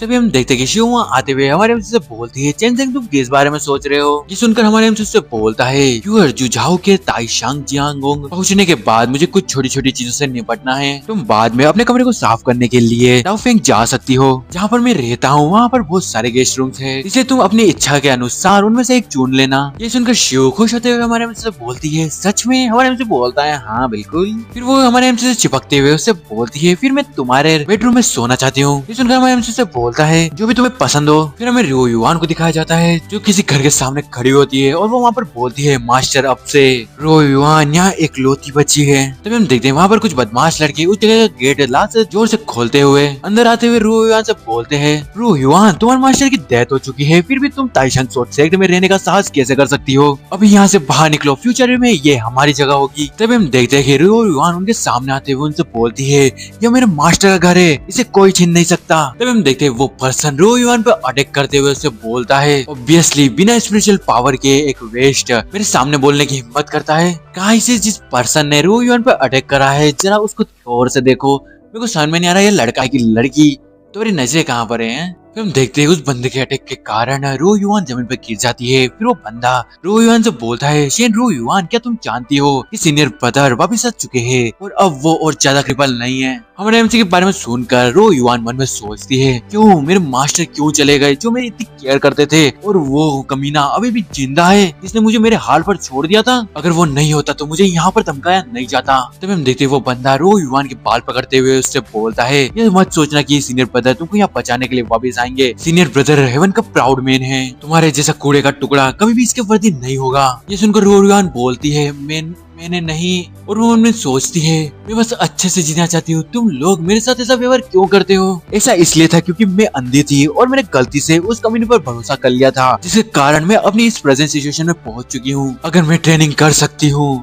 अगर मैं काफी स्ट्रॉन्ग हूँ, मुझे इन लोगों को पूरे सुप्रीम सोर्ड सेक्ट के साथ एक साथ रखना होगा। सभी और अगले दिन में हम देखते हैं कि वो शेन रुओ युआन को बुली करते हुए बोलते हैं, देखो ये कुत्ते की तरह कितना शर्मिंदा है। तभी दूसरी वाली डिसेबल बोलती है, सीनियर सिस्टर आपके पीछे। हम देखते हैं हमारे उसके पीछे कोई आ रहा होता है, तो मेरे को अब मालूम पड़ा ये बंदा नहीं बंदी है। तभी हम देखते हैं उसके पीछे हमारा एमसी खड़ा होता है, जो कि एक इविल लुक दे रहा होता है, जिसे देखकर वो लड़की घबरा जाती है। और वहाँ पर मौजूद वो डिसेबल सोच रही होती है इनडायरेक्टली सीनियर ब्रदर उसे फाइंड करने के लिए वापिस आए। अगर हम सीनियर ब्रदर को नाराज करते हैं तो हम वास्तव में खाने पीने के लिए असमर्थ हो जाएंगे। अगले दिन में हम देखते हैं कि वो लड़की हमारे एमसी के सामने झुकते हुए उनसे बोलती है, मैं गलत हूँ, मुझे माफ कर दीजिए, फिर हम कभी भी ऐसा करने की हिम्मत नहीं करेंगे। फिर हमारे एमसी उनसे बोलता है, यहाँ से चले जाओ और याद रखना आज यहाँ पर जो भी हुआ है वो सारी बातें किसी के सामने मत कहना। हमारे एमसी के मुझे ये बात सुनकर वो लड़की हैरान हो जाती है और वो पीछे हटते हुए बोलती है, हाँ हाँ हम समझ गए। उनको देखकर हमारे एमसी सोचता है ये सिर्फ एक मैसेज है, वो इतने डरे हुए क्यों है।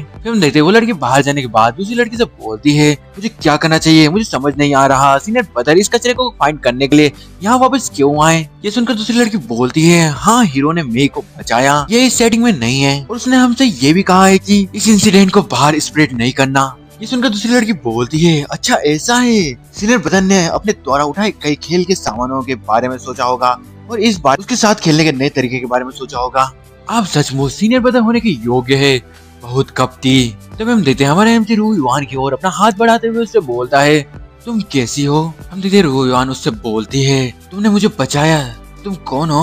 हम देखते हैं हमारे एमसी रुओ युआन का हाथ पकड़ते हुए मन में सोचता है, प्लॉट के अकॉर्डिंग वो भी अंधी है, क्या मुझे अपनी आइडेंटिटी को रिवील करना चाहिए। फिर हम देखते हैं रुओ युआन हमारे एमसी से बोलती है, सॉरी मैंने अपनी सीमा लांग दी, आप बहुत एडवांस सीनियर होंगे, आप बिना एक्शन उठाए उन डिसाइबल्स को भगा सकते हैं। ये सुनकर हमारे एमसी सोचता है, उसकी सोच बिल्कुल सही थी, लेकिन मुझे नहीं पता था कि उन लोगों के साथ क्या हो रहा था। ऐसा लग रहा था जैसे उन्होंने भूत को देख लिया। इसका कारण यह है कि मैं सू चैनसेंग एक बुली पर्सन हूँ, जिसे हर कोई प्यार नहीं कर सकते है ना।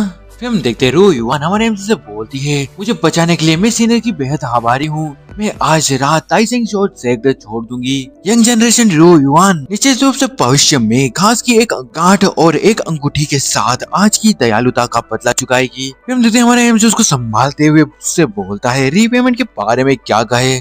तभी हम देखते हैं रुओ युआन की आंखों में कुछ होता है और उसकी आंखें चमकने लगती है। अगले दिन हम देखते हैं कि रुओ युआन को एक विजन आता है जिसमें वो हमारे एमसी के ऊपर अटैक कर रही होती है और बोलती है, सू चैनसेंग नर्क में जाओ। हमारे एमसी वहाँ पर घबराते हुए सोचता है, ये दयालुता का कैसा बदला है। फिर हम देखते हैं हमारे एमसी रुओ युआन को पकड़ते हुए उससे बोलता है, तुम नहीं जा सकती। रुओ युआन बोलती है, सीनियर। और हमारे एमसी रुओ युआन से बोलता है, क्योंकि ये फ्यूचर से रिलेटेड है, मेरा ओपिनियन है कि तुम इसके बारे में और सोचो। और वो मन में सोचता है, अगर तुम चली जाओगी तो क्या मैं ये सफर नहीं करूंगा। फिर हम देखते हैं रुओ युआन हमारे एमसी से रोते हुए बोलती है, सीनियर क्या आपको लगता है कि अभी भी मेरा कोई फ्यूचर है। मैं अपनी आंखों से साफ साफ नहीं देख सकती और मेरे मास्टर जो मुझे सबसे ज्यादा प्यार करते थे वो भी मर चुके हैं। इस ताइसेंग शॉर्ट सेक्टर में केवल अंतहीन अपमान और बदमाशी है। तभी हमारा एमसी उसके कंधों पे हाथ रखते हुए उसे बोलता है, वास्तव में मैं तुम्हें जानता हूँ, मेरी राय में तुम बहुत टैलेंटेड हो। हमारे एमसी की मुझे ये बात सुनकर रुओ युआन मुझसे बोलती है, क्या मुझ में टैलेंट है। फिर वो अपना सिर झुकाते हुए हमारे एमसी से बोलती है, लेकिन लंबे समय तक सभी ने कहा कि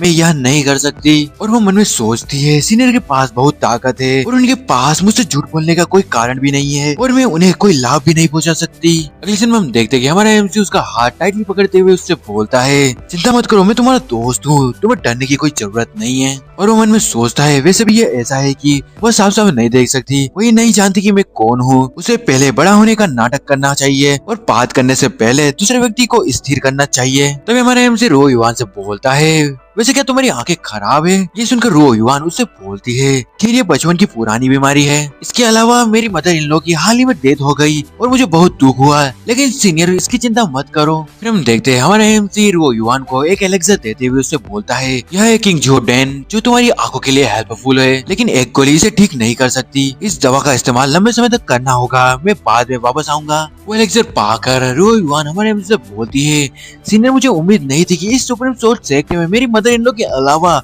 कोई होगा जो मेरी परवाह करेगा। फिर हमारे एमसी उससे बोलता है, मुझे सीनियर कहने की कोई जरूरत नहीं है, बस मुझे सीनियर ब्रदर कहो, मुझे कुछ काम निपटाने हैं तो मैं तुमसे बाद में मिलता हूँ। और वो मन में सोचता है, अगर मैं वापस नहीं गया तो मुझे नहीं पता कि वो महिला क्या करेगी। इसी के साथ हमारे एमसी वहाँ से जाने लगता है। रुओ युआन उसको बोलती है, ब्रदर थैंक यू। फिर हमारा एमसी उसके रहने की जगह पे पहुंच जाता है और वो फिर बोलता है सो चैन सिंह एक कमीना इंसान था, वो उस जगह की अच्छे से देखभाल करता था जहाँ से पर वो रहता था। फिर हमारा एमसी चिल्लाते हुए बोलता है अभी निहारने का समय नहीं है, जितनी जल्दी हो सके दूर जाने के लिए मैं उस लड़की झाओ शिव को अपने बेडरूम में रहने देने के लिए एग्री हुआ। मैं जल्द से जल्द ये देखना चाहता हूँ कि वह क्या कर रही है। फिर हम देखते हैं हमारा एमसी जोर से उसके रूम का दरवाजा खोल देता है और वो देखता है वहाँ सामने बेड पर तो कोई भी नहीं होता, जो देखकर वो बोलता है भाई ये क्या चल रहा है। फिर वो आगे की ओर जाते हुए बोलता है जाओ शिव। तभी अचानक से उसका कोई हाथ पकड़ लेता है, जिसे देखकर हमारे एमसी घबरा जाता है। हम देखते ये जाओ शिव होती है जो हमारे एमसी को बेड पर पटकते हुए उससे बोलती है चैन सिंह क्या नया बेडरूम तुमको पसंद आया।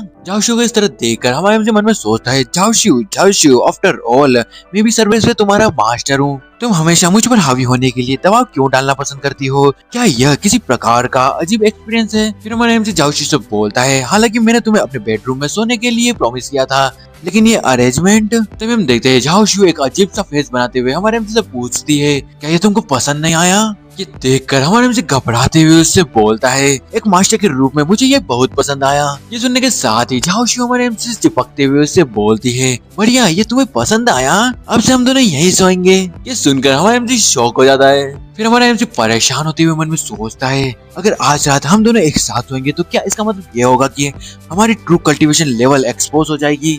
जाओ शिव द्वारा मेरे साथ कुछ अमानवीय चीजें की प्रतीक्षा करने के बजाय अब मुझे क्यों नहीं मार देते। तभी हमारा एमसी उठते हुए जाओ शिव से बोलता है नहीं नहीं नहीं, मैं सिर्फ तुम्हें अपने बेडरूम में सोने के देने के लिए एग्री हुआ हूँ, साथ में सोने के लिए नहीं।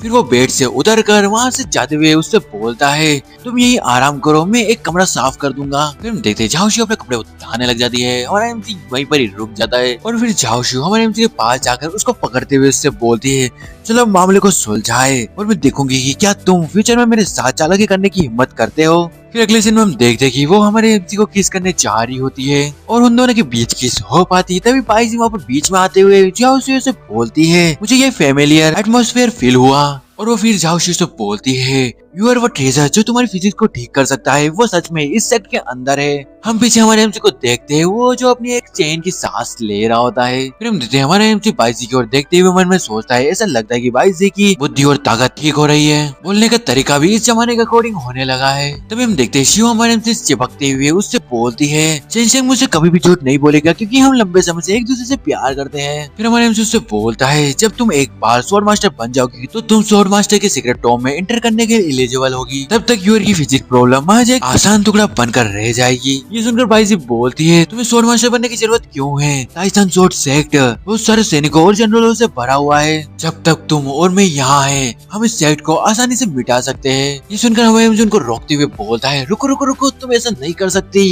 ये सुनकर बाईजी बोलती है क्यों कल्टीवेशन वर्ल्ड में कमजोरों के लिए ताकतवरों का शिकार बनना, लोगों को मारना और ट्रेजर पर कब्जा करना आम बात है। इससे भी ज्यादा स्वॉर्ड मास्टर सिर्फ समुद्र के माध्यम से टूट गया, सीनियर आप उसे आसानी से कुचल सकते हैं। यह सुनकर हमारे हमसे बोलता है समुद्र तोड़ने वाले क्षेत्र को कुचल दो, तुम किसके बारे में ज्यादा सोचती हो।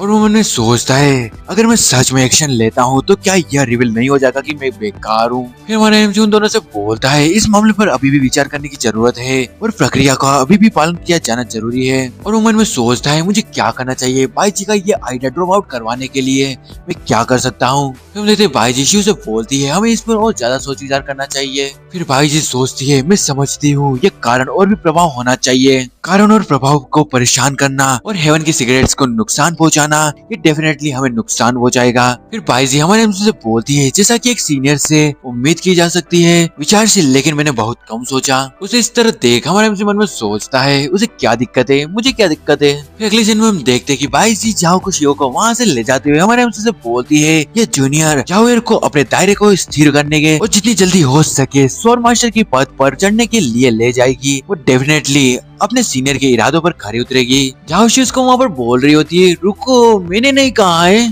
फिर बाईजी झाओ शिव से बोलती है अब तुम्हारी टॉप प्रायोरिटी कल्टीवेशन है। झाओ शिव हमारे एमसी से बोलती है चैन से रात में यहाँ से भाग मत जाना। अगले दिन हम देखते हैं कि हमारा एमसी उन दोनों के जाने के बाद शांति से अपने बेड पर बैठ जाता है और बोलता है आखिरकार इस पर काबू पा लिया गया। अगला और वो बोलता है चलो शेनरो युआन के टैलेंट प्रॉब्लम को हल करने के लिए एक तरीका खोजे। कल्टीवेशन प्रैक्टिस के हजारों तरीके हैं और डिमंस को कल्टीवेशन के अलावा दूसरे तरीके भी होना चाहिए।